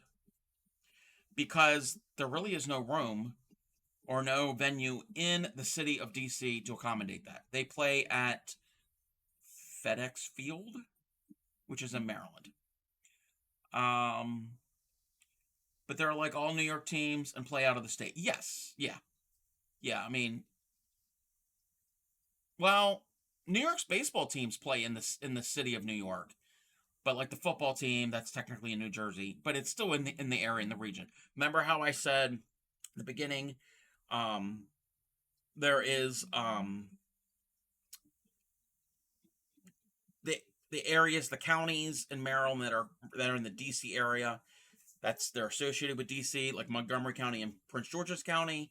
Prince George's County is where the Washington Commanders play. Dirty hooker jousting, run at each other with crochet hooks, a bag of notions. The first to make a 12-round granny wins. Wow. Yeah, crochet is not a contact sport. Maryland's coastline was first explored by Europeans in the 16th century. Prior to that, it was inhabited by several Native American tribes, mostly the Algonquin peoples, and a lesser degree Iroquois and Sioux. As one of the original 13 colonies of England, Maryland was founded by George Calvert, 1st Baron of Baltimore, a Catholic convert who sought to provide a religious haven for Catholics prosecuted in England in 1632. Charles I of England granted Lord Baltimore a colonial charter, naming the colony after his wife, Henrietta Maria, like we had mentioned. Unlike the Pilgrims and Puritans who rejected Catholicism in their settlement, Lord Baltimore envisioned a colony where people of different religious sects could coexist under the principle of toleration. Exactly. Thank you, Blue Raven. Yeah, I misspoke about Lord Baltimore. George Calvert. That was the one who was granted the charter for the colony. His son, George Calvert, never made it to what is now Maryland. His son, Cecil Calvert, was the one who actually founded the colony. So, abracadabra. More info if anyone else wants to read. Yes. There's tons of information there. I pulled some information from there for doing my research, but there is a lot more on all different types, all different sites. Oh, we're already at another hour? Alrighty, so we're gonna go and have another ad break. Wow. That's not what I want. Wait, what? Why? Oh, there we go. Um, Everybody take this time to take some self-care, and we will be back in a few minutes to continue.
Welcome back, everyone.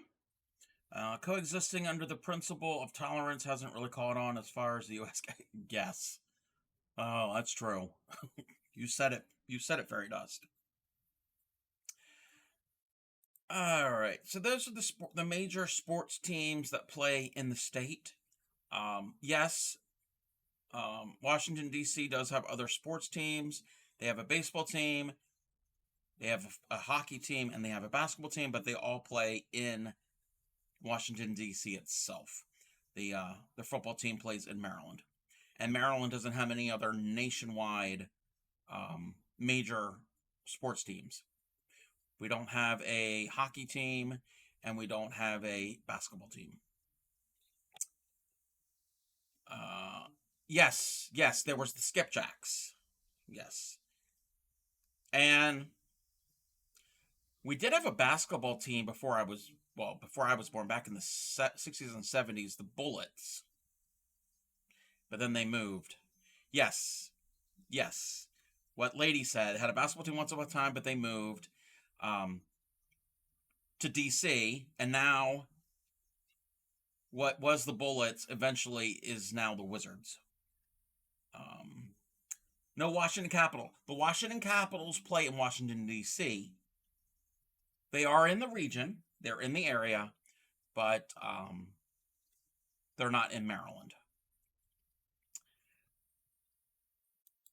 Okay, some industries that Maryland is known for. These are the big industries that we produce. Healthcare. Healthcare is a big industry. Um, we do have some, just healthcare in general, but we do have some world-renowned hospitals. Has anybody ever heard of Johns Hopkins Hospital or and University? And not the Maryland people, people outside of Maryland. If anybody ever heard of Johns Hopkins,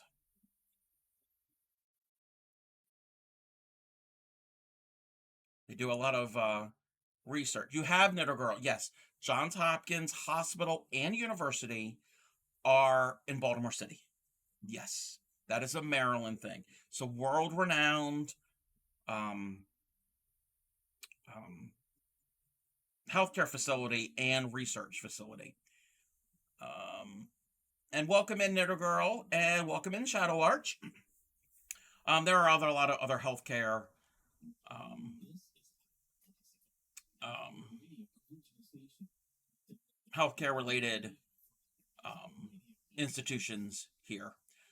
Just watched the Maya case. Very familiar with. It just relates. I've never heard of that one. So when you inevitably get shot, you can go to the best healthcare spaces. It's a cycle, pretty much.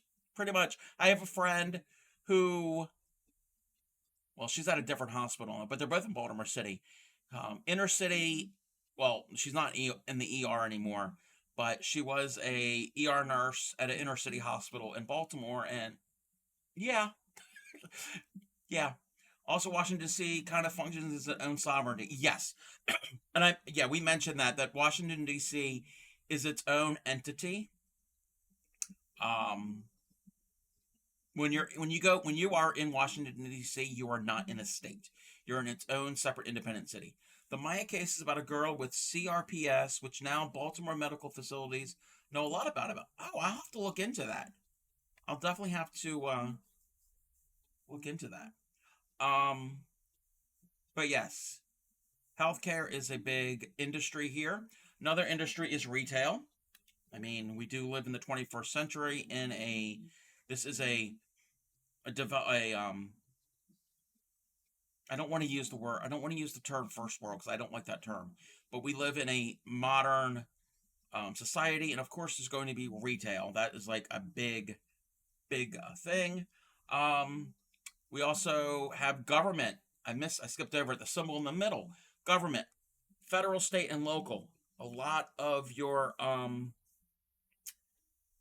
federal agencies, since we're so close to DC, do have headquarters here in Maryland, um, or not headquarters.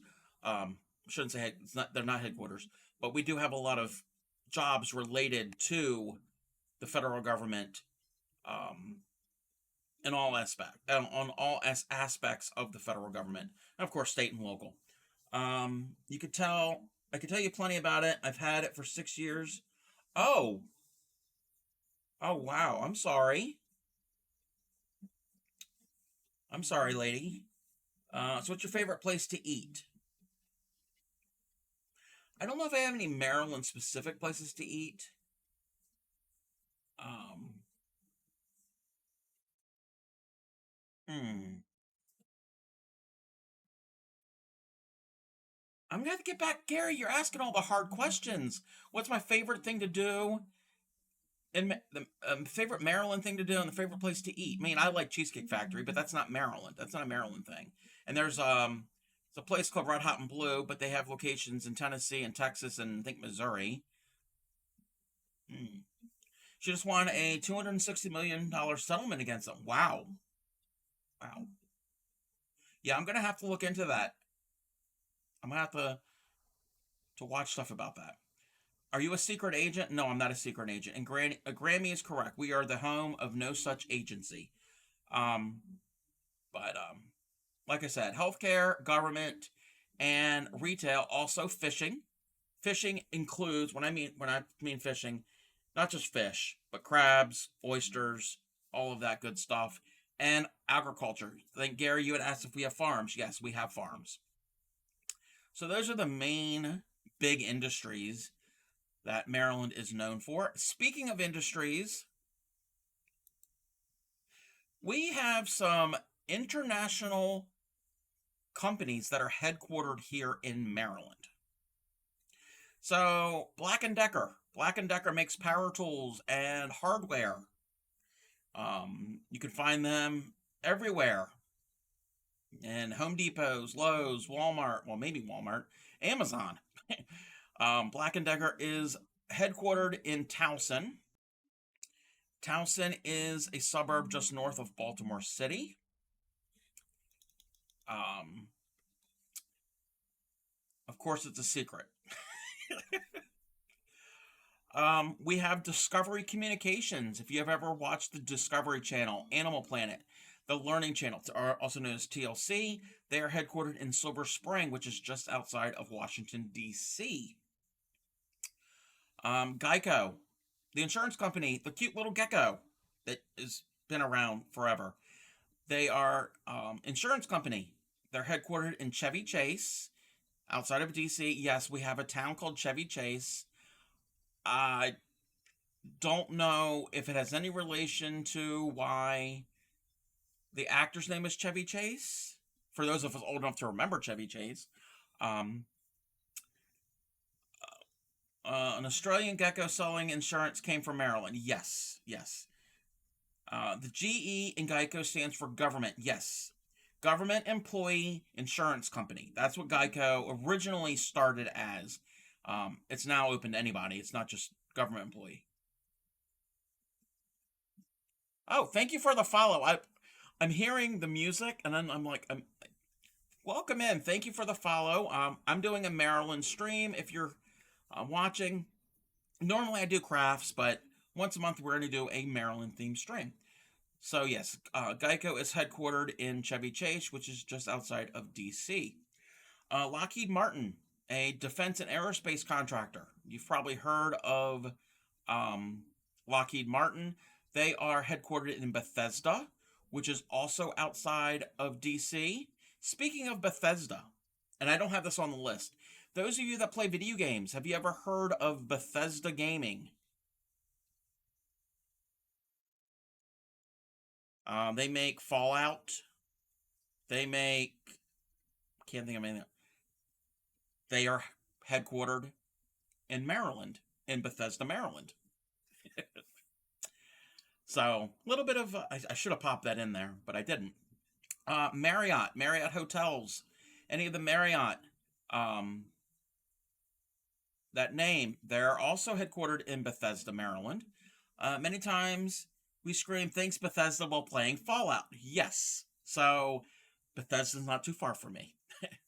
It's a feature, yes. Anyone who plays games has heard of Bethesda. Well, I didn't know. I mean, not everybody here plays games. It used to be on the other side of the janky ass bridge. Oh, you're talking about McCormick. Yes. Yes, you're talking about McCormick. Yeah, we'll get that. Well, actually, that's what we're going to talk to next. McCormick Spice, the world's largest spice company. If you go into any um, grocery store in the U.S., um, probably Canada. I've never been to a grocery store in Canada.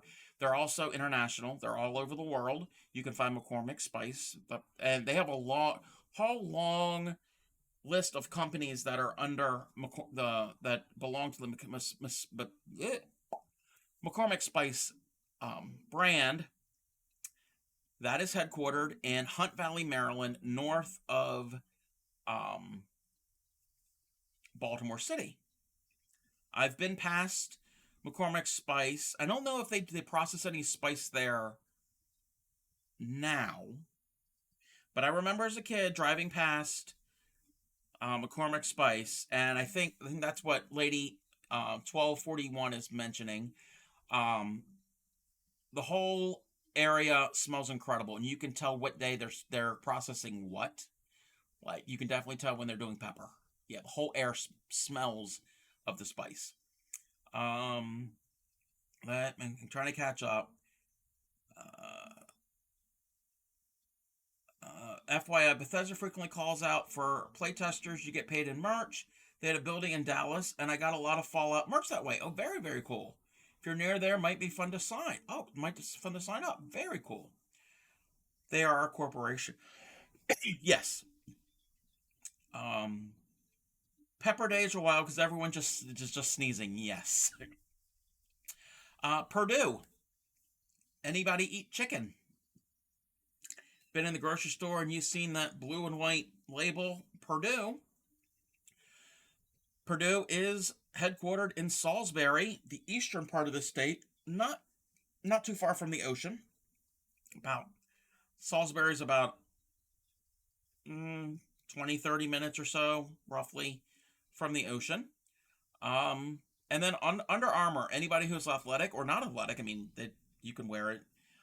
Under Armour, big, big, big athletic apparel brand. They are headquartered in Baltimore.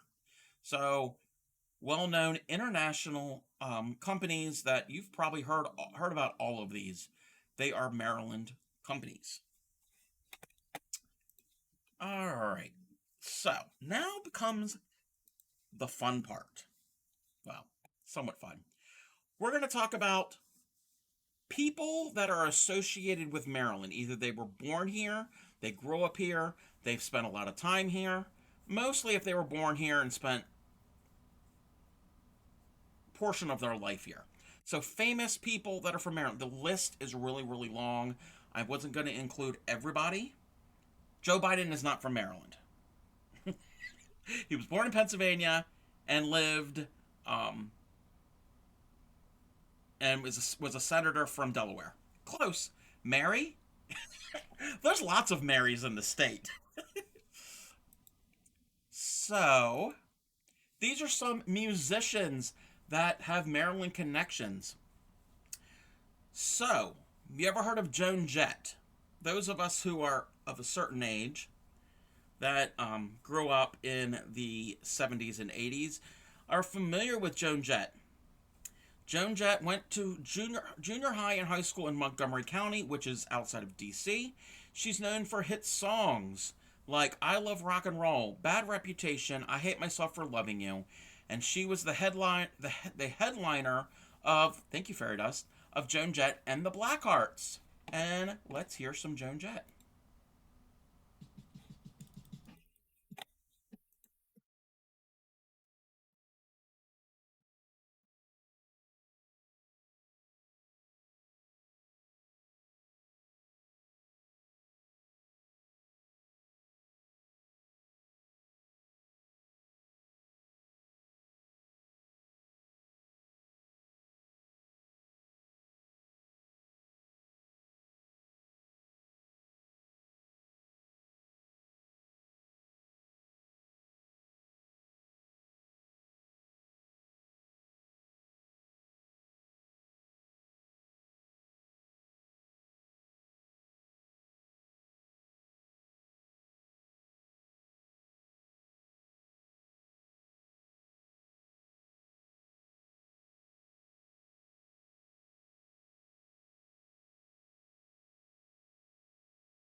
So that was a little bit of Joan Jett. Again, Maryland, born, wasn't born, went to junior high and high school in Montgomery County. Then there is Cass Elliot. Cass Elliot was born in Baltimore, moved away, and returned when she was 15. She went to high school. When she was in high school, she became interested in acting and did summer stock in Owings Mills, Maryland. Owings Mills is a suburb northwest of Baltimore City in Baltimore County. She was in the 60s group The Mamas and the Papas. She also had a solo career. With the Mamas and the Papas had hits like California Dreaming and Monday Monday, and solo sang the song Dream a Little Dream of Me. Let me catch up with chat real quick. Much more familiar with Cass Elliott's work with the Mamas and the Papas than her solo stuff. Yes, she had a short solo career before she passed away. Games by Bethesda are Elder Scrolls. Oh, thank you, Blue Raven, about Bethesda. Elder Scrolls Online, Fallout 76, Redfall, Dishonored 2, Battlespire. Okay, there's a whole long list. I'm not going to read all those out, but thank you very much for that. Yes, California Dreaming. So, like I said, Cass Elliot, also known as Mama Cass, was born in Baltimore, moved away, returned when she was in for high school, and became interested in acting, and was part of the 60s group Mamas and the Papas and a solo career. So let's hear some Cass Elliot with the Mamas and the Papas.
So that was Mama Cass. Thank you for that raid, Cgam. How are you doing? Sorry I didn't acknowledge you when you first raided in. We were in the middle of the interactive thing for Maryland, so sorry about that. If you're not following Cgam, he not only is he one of my mods, he also streams. He plays games. What game are you playing tonight?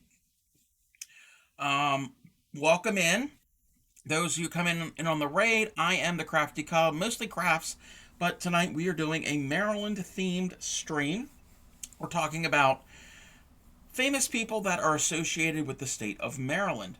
What is Blue Raven saying? Mamas and the Papas make your own kind of music. That sounds familiar. Maybe. Maybe. Welcome in. It's an older indie film called Beautiful Things, a lot of Cass's music. Huh.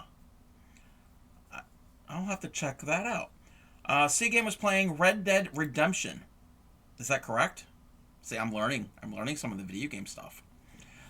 So yes, welcome in. Like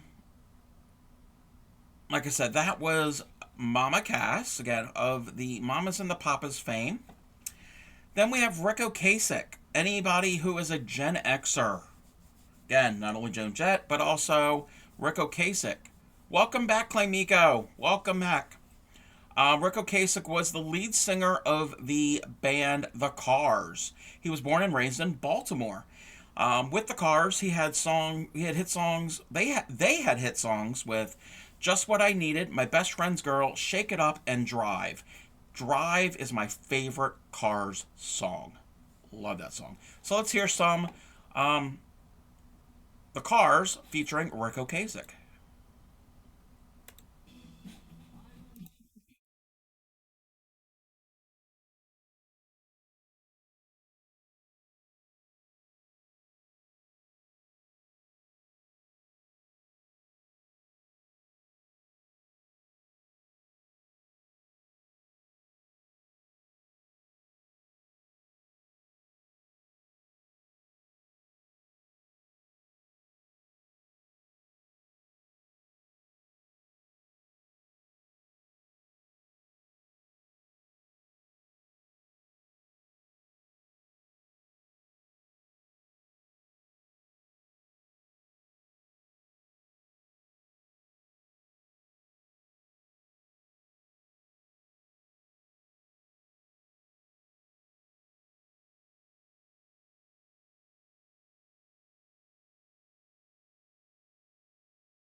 That was Rick Ocasek with the Cars, again, a Maryland native. Um, yes, Clean Miko, you're right. We used to listen to that driving to OC. OC is Ocean City.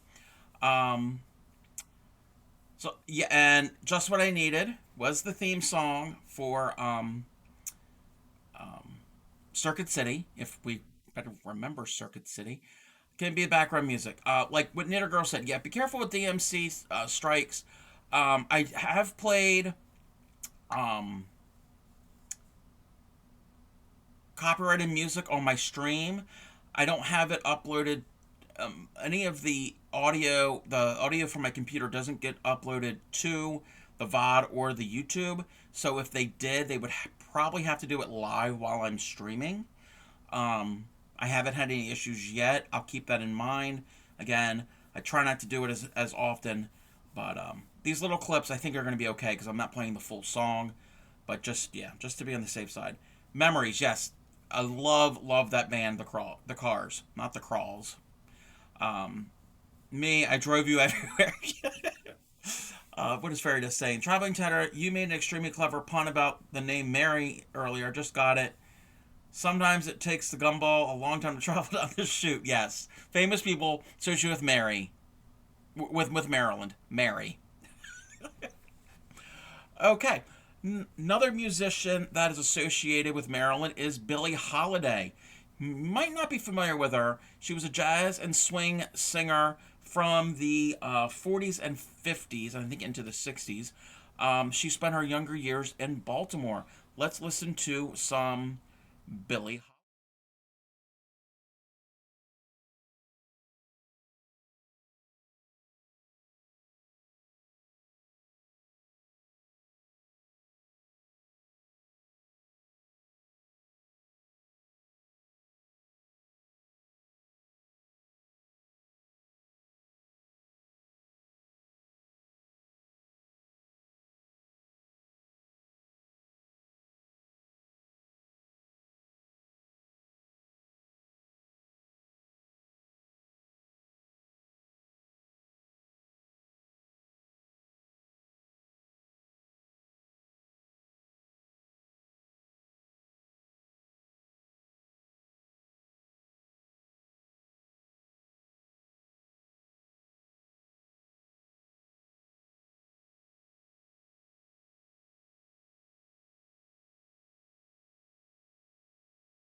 That was Billie Holiday, and I didn't mention that the clips we heard was from her songs "God Bless the Child" and "Lady Sings the Blues."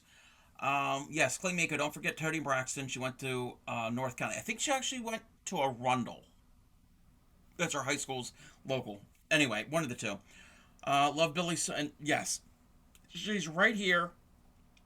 She's up next. Hey Mickey, you love Billie? Yes. Um, I didn't learn until about a few years ago that she spent time in Maryland. Add this to your playlist. What's even more difficult to sing than jazz melodies, jazz harmonies? Everything's difficult for me to sing. So yes, that was Billie Holiday. Then we have Tony Braxton, born and raised in Anne Arundel County, my county, not too far from where I live. She attended Bowie State University, which is another university. Well, note was listing off colleges and universities. Bowie State is a university not too far from here in the next county over. She was popular in the 90s and early 2000s. She's from the Braxton family. You ever heard the reality show The Braxtons? That is her family. I've never seen that. I know um, a lot of her siblings are on there. I don't know if she's on there.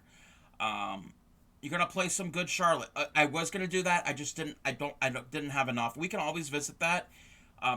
Thank you, Norfairy, that you mentioned that. Good Charlotte. The what type of music is that? A rock band. Good Charlotte. They're from Waldorf, Maryland. Brothers Benji and Joel Madden. They are Maryland natives. Um, Maybe at some other point we can go into another Maryland stream. A lot of other famous people from Maryland. We can set aside a stream just for that. So yes, Toni Braxton, popular in the '90s and early 2000s. She had songs called Another Sad Love Song, Breathe Again, and Unbreak My Heart. So these are more recent music songs of her, songs that you might know. So go and let's listen to some Toni Braxton.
That was Toni Braxton.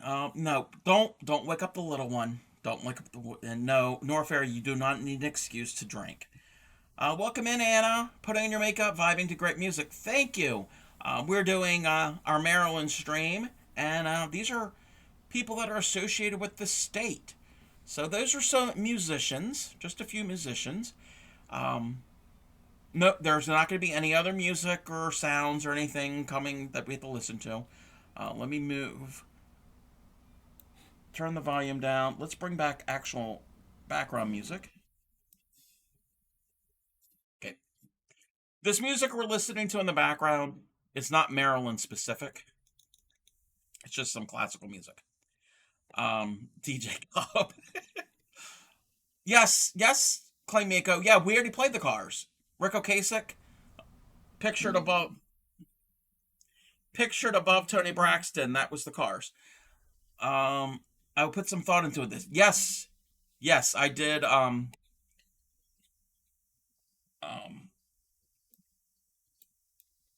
why, why is this?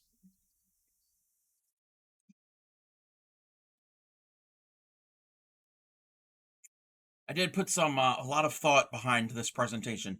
Hasn't been any Taylor Swift, Cardi B, or Lizard Woman Lizzo songs played. Yeah, they're not from Maryland. I don't think they have associations with Maryland. Oh, background music. Um, actually, is that is that okay with everybody? We can play the Cars. I've got a bunch of Cars songs. Cisco, yes, Cisco is from Maryland. I don't actually do it. Okay, you know what? He's not listed um in my presentation, but oh, moving in stereo is my jam. I don't know about moving in stereo. Okay, we can listen to the thong song.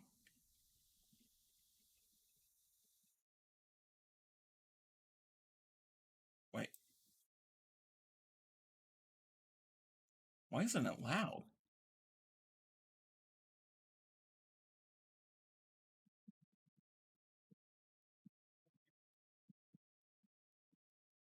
Okay, we when this gets done, we'll play the Cars. Moving in stereo. I think I know that song. He was founded. Oh yes, he was found at the Fudgery in yeah in Baltimore Inner Harbor. Yes. Okay, if it's too loud, let me know. There's just so much going on right now.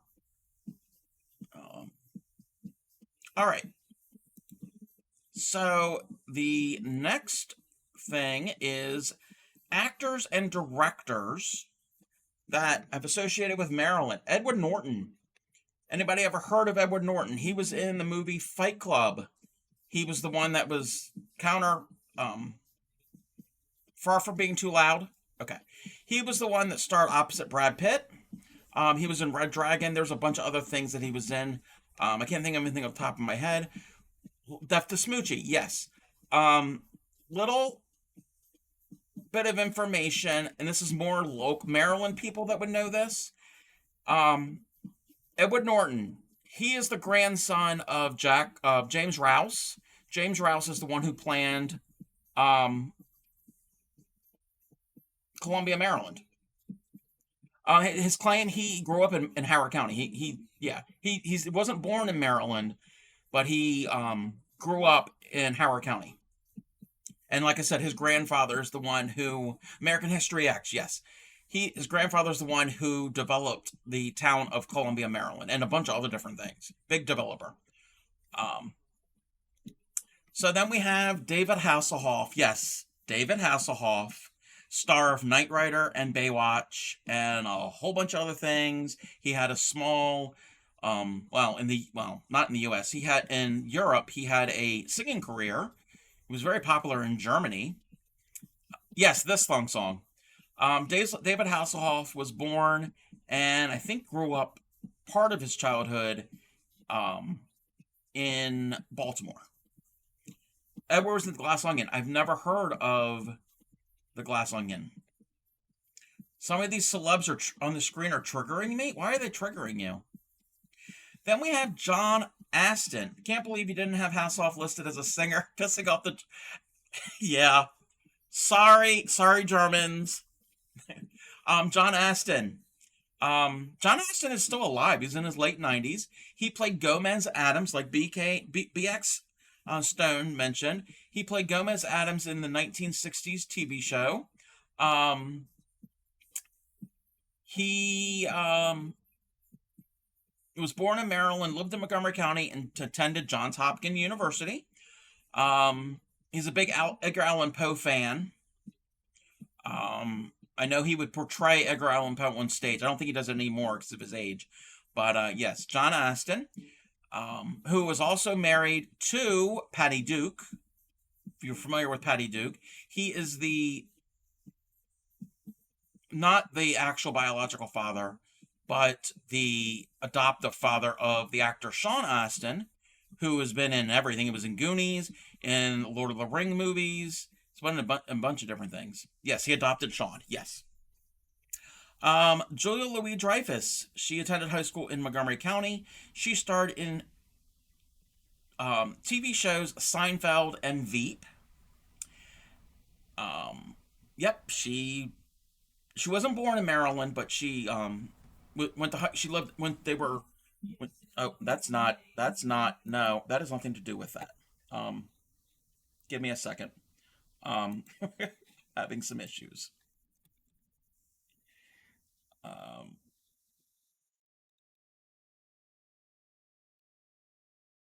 okay.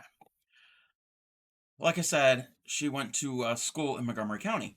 Jada Pinkett Smith, born and raised in Baltimore. Somebody mentioned Tupac. Yes, Tupac is from Baltimore. Jada and Tupac were friends when they were in high school.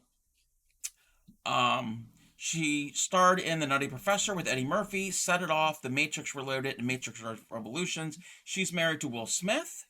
So those are a few actors that are have connections with Maryland, and we have some more.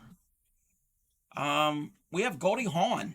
Yes, the Goldie Hawn grew up in Montgomery County. She starred.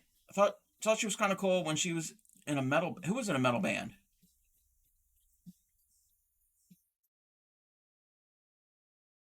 Oh, Jada Pinkett Smith was in a metal band. I did not know that. Um, Goldie Hawn grew up in Montgomery County, starred in the TV show Laugh-In, and in movies like Foul Play, Private Benjamin, Wildcats, Overboard, Death Becomes Her, and The First Wives Club. I love Goldie Hawn. I've always been a fan of Goldie Hawn. Um, we might have to get some Goldie Hawn clips for Redeems. Yeah, we might have to do that. John Waters. Now, he's listed in here because he is the only, well, actually, no. Um, I didn't want to have a separate um, thing just for directors. John Waters is a director. He's not, well, he does make cameos and has small bit parts in some of his movies. He um, he produces some bizarre movies, very Baltimore. He's born and raised in Baltimore. He was the director of cult movies like Pink Flamingos, Serial Mom, Hairspray, and a whole bunch of others.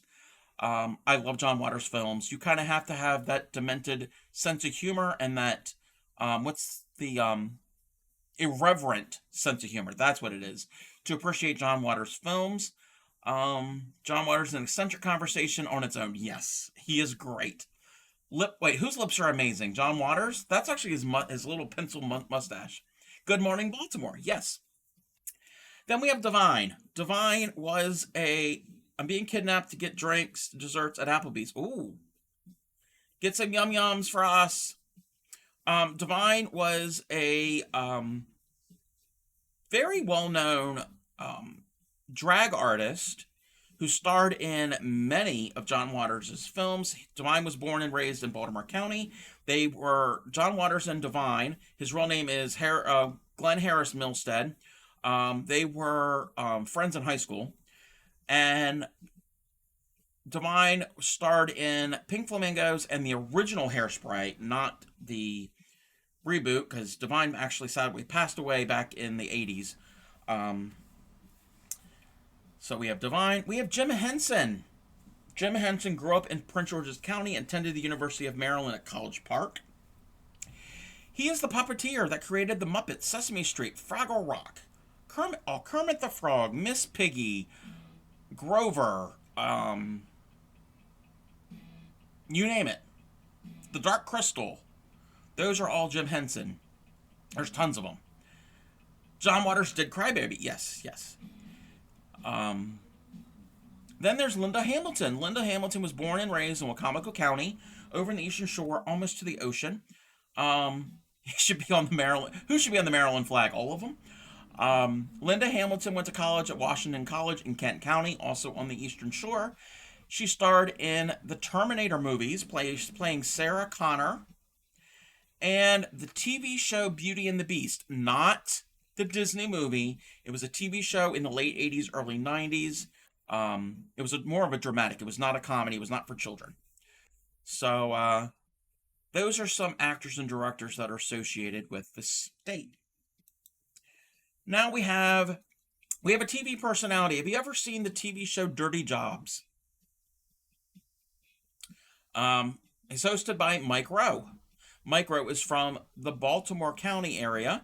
He graduated from Towson University, and before he was well known to everybody on the Discovery Channel, locally here on one of the local TV channels, I think it was the CBS channel, Saturday mornings, I remember waking up Saturday morning and watching cartoons, and when cartoons ended, they would have this local realtor thing where they would highlight different new communities um, um, in the area, and like, oh, check out this. These are these homes, and they offer this many bedrooms and all the amenities and everything. He was the host of the local um, um, realtor show. That was back when I was a kid.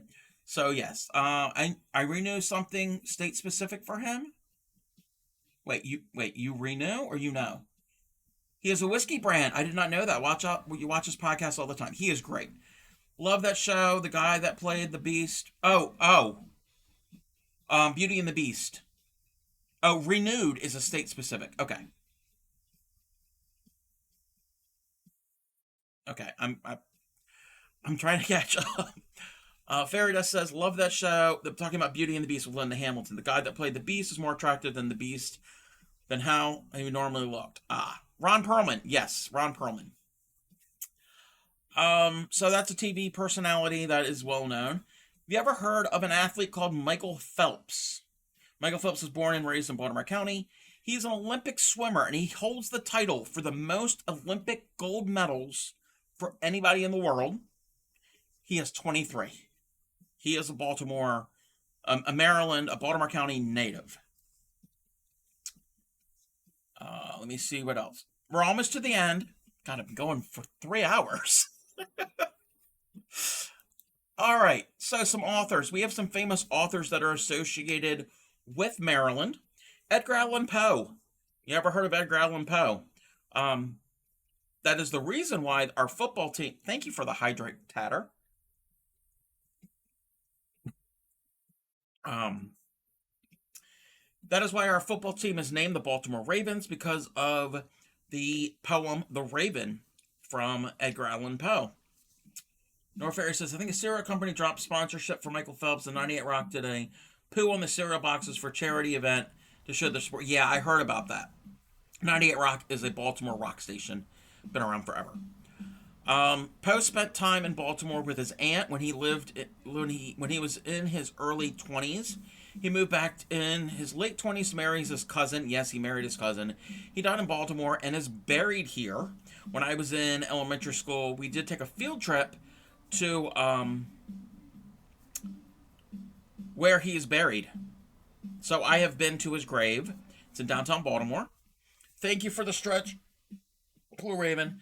You're totally gonna have to do a sit-in for one of your Maryland nights. Oh yes. Oh, I've already have that. I have things planned for us, Clymeko. Annabelle Lee. Yes, Annabelle Lee is a great piece from Edgar Allan Poe. He is known for poetry and short stories in the area of mystery and macabre. I think that's how you pronounce it. Wrote stories like The Telltale Heart, The Fall of the House of Usher, Murders at the Rue Morgue, and The Pit and the Pendulum. Poems like Annabelle Lee and The Raven. Let me just check something real quick. Okay, we're good. F. Scott Fitzgerald. He lived in Baltimore County in the early to mid 1930s and is buried in Montgomery County. He wrote The Great Gatsby. I've heard about it. I've actually never read The Great Gatsby. I know it is a often required reading in high school. We didn't have to read that. So he is a Maryland, not native, but he did spend a time here and is buried here. I heard he was a jerk. Well, him and his wife, they had lots of issues. Tom Clancy, born and raised in Baltimore, lived in Calvert County, owned a penthouse at the Ritz Carlton in Baltimore. He died at Johns Hopkins Hospital in Baltimore. Tom Clancy wrote the novels, and all of these were made into movies. Um, he wrote The Hunt for Red October, Patriot Games, Clear and Present Danger, The Sum of All Fears. So another Maryland native. Your dad loved Tom Clancy, yes. So if you haven't read the books, you've probably heard or at least you've seen or at least heard of those movies. Okay. I only have a few more left. We're gonna go and run an ad real quick. We're gonna do an ad break real quick. So everybody stretch, self-care, all of that good stuff, and I will be right back. Let me get the thing. Where's the thing? Let's all go to the lobby. Let's all go to the lobby. Let's all go to the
Welcome back, everybody.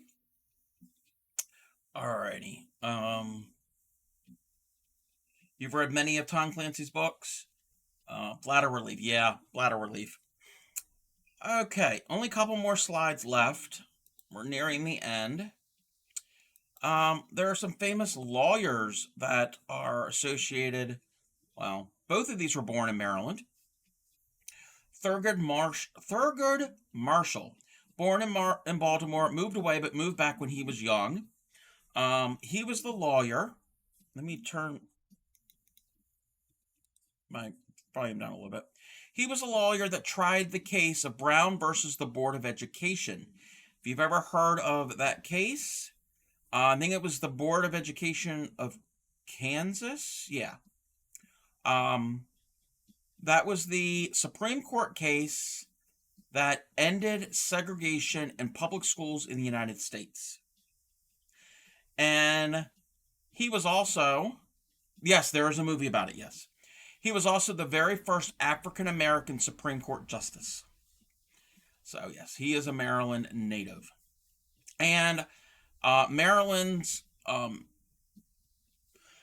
Baltimore, I should say, Baltimore's International Airport, Baltimore Washington International. It's between the two, but it's closer to Baltimore. It is renamed Baltimore Washington Thurgood Marshall International Airport. So we have that. And then Francis Scott Key. Francis Scott Key is very important to our nation. He was born in what was then Frederick County, now Carroll County, Maryland. Graduated from St. John's College in Annapolis. He was a lawyer. He was held prisoner on a British ship in the Baltimore Harbor during the War of 1812. While watching the battle outside, because he was in the ship, he's watching the battle, and he was looking on towards the fort that was there in Baltimore. Well, it's still there, Fort McHenry, and he wrote a poem that became a tune called the Star-Spangled Banner. The United States' national anthem was written here in Maryland by a Maryland native. So, a little bit of history that you might not know that's where that song came from. And the actual flag that was flying during that war, during that battle, has been preserved. It is now in the Smithsonian in Washington, D.C. I've seen it a couple times. It's showing its age since 1812. Say, can you see? I guess I should have said, say. Thank you, Claymaker, for that. In Maryland, especially at a Baltimore Orioles fan, when they sing the national anthem, anytime it says "oh," say, can you see? The O, they emphasize it because it's the O, the O's, the Orioles. Yeah, that is a thing that they do. And yes, there's nothing wrong with my Canadian friends, or my European friends, or my friends from all around the world. Sadly, we did lose the War of 1812, but we gained the national anthem from that. The fort that it was that with the battle, the British did not take Baltimore though in that battle. In the Battle of Baltimore, they did not take it. The fort is still standing. I've been to the fort. It's beautiful. I love it. That's one part of Baltimore I'm okay with going to. Own, yeah, instead of on. Yeah, on instead of on. Well, Claymaker, I think the end of February when we do my next Maryland stream, we're gonna have a Baltimoreese lesson, and I just wish that I could see everybody else's face when we pronounce certain things, and they think we're from a third planet somewhere. So yeah, that's gonna be a fun one. The way that people from Baltimore speak. And the surrounding area, not just Baltimore. All right, we have some abolitionists that are from Maryland. Downey Ocean Hunt, yes. Frederick Douglass, a very famous abolitionist. Basically, against slavery. He was born a slave. Both of these were born slaves. Frederick Douglass was born in Talbot County on the Eastern Shore. A great not statesman, orator. Gave many, many speeches. And then Harriet Tubman, born in Dorchester County, over on the Eastern Shore as well. Talbot and Dorchester County border each other. Um, and they're on the map. All these counties, anytime I've referenced them, hopefully you can make out what the counties look like. It's kind of difficult, probably. Um, she was an abolitionist and a key person in the Underground Railroad of trying to get slaves from slave states north to free states. So, famous abolitionists, great historical figures that are from Maryland. Okay, we have I can never say that word. I'm not gonna be able to say it. Philan, a do-gooder, a giver-backer. Johns Hopkins. We mentioned Johns Hopkins Hospital and Johns Hopkins University earlier. He was born and raised here in Anne Arundel County, not that far from where I live. His house is still standing, or one of his houses. I don't know if it's the house he was born in, but a house that he had. It's privately owned. I don't. It's not open to the public. Um, it's really close to where I live. Um, he did a lot of good, and he is the namesake. And again, I don't know a lot about him. I'm gonna have to research more about him. He uh, he gave a lot of money. I know he was a merchant, but he gave a lot of money towards different institutions, and the hospital and the university is named after him. A famous nurse. She was not born in Maryland, but she lived in Montgomery County at the end of her life. Clara Barton. She is the founder of the American Red Cross. So, the American Red Cross has roots here in Maryland. And our very last slide. I didn't even have an ending slide, but I'm going to end it on a sad note or a really depressing note. We have a famous assassin, John Wilkes Booth. He was born in Harford County, went to school in Baltimore County, and he was an actor. I didn't put him in the actor category because he's not known for being an actor, but he was an actor. And this is on the stage. This is back in the mid 1800s. He's the one who assassinated President Abraham Lincoln. So unfortunately, we have that. What's that word? We have him as one of our citizens. I know he is buried in a family plot in a cemetery in downtown Baltimore, but his headstone is not marked because obviously. So, let me go. We don't need to see the PowerPoint thing. Give me 1 second, everybody. Let's move this. One head for another, yes. Oh, no, we don't want that over there. I gotta keep forgetting that I'm screen sharing. So that ends and wraps up my Maryland intro little stream. It took me 3 hours to do. But hopefully everybody who was here enjoyed it. Hopefully it wasn't too boring. I try not to get heavy with facts and figures because even with me, and I'm a history nerd, that gets boring. I could just the facts and no. So there'll be more of these Maryland themed streams targeting specific parts and areas that are in Maryland. So nothing overall general. So I know I think next month, the end of February, whatever the last Sunday in February is.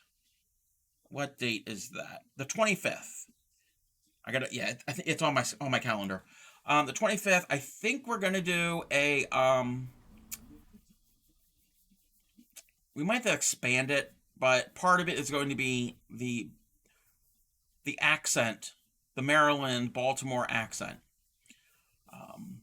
But in the throughout the year, even if we don't take little, yes, February 25th, yes. Even if we don't take little trips to different parts, I can still research and pull things together like I did here. We can learn a little bit about other interesting parts of the state or things to deal with the state. Um, Ozzy's shot in the dark. Great, you greatly enjoyed. Thank you, Gary. You love these. It was great. You learned a lot. Yes. If you want to know anything about my state, I'll tell you about it. Yes, North Ferry. I love the state too. And again, like I said, not really a state or a cult. And everybody here tonight joining me, um, you were an honorary Marylander for the evening. Um, so thank you for joining in with my rambling about the state that I love. February 25th is your birthday. Woohoo! Yeah, I remember you are a February birthday. We'll be venturing. Cool.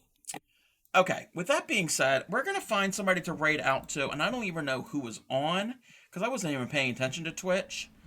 Um, you'll be 22, all right. Well, welcome to Maryland, everyone. Now get out. Perfect timing, Gary. There's enough of it. Yes, there's over 6 million of us. We learned that tonight.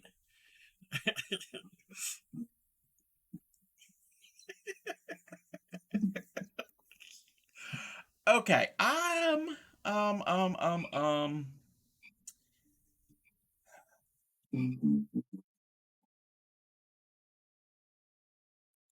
Really? Let's see here. Um, I know who we're gonna go raid. Somebody I've never raided before.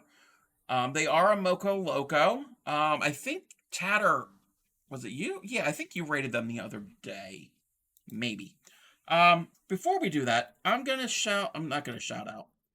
So, oh, wrong thing.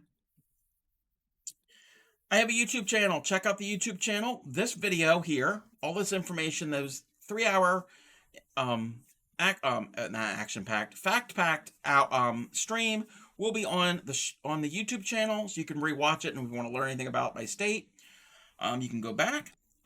There is the Discord. We did some Discord shares. Um, we showed off the progress that Fairy Dust is making on the blanket. BX Stone, their blanket they're making, and Klimiko, we saw your heart that you're blocking. So feel free to join the Discord. And while I'm at it, let's give out the merch um, link. So follow all of that. Check all of those out. We're going to go and raid. I got to get the raid call. So everybody, that is... Oh, it took a little while. Like, Nightbot, come on. Come on. I got to get the other... That's the raid call for followers. If you're a subscriber, I'm getting the raid call now. That is the raid call for followers. We are going to go and do the raid.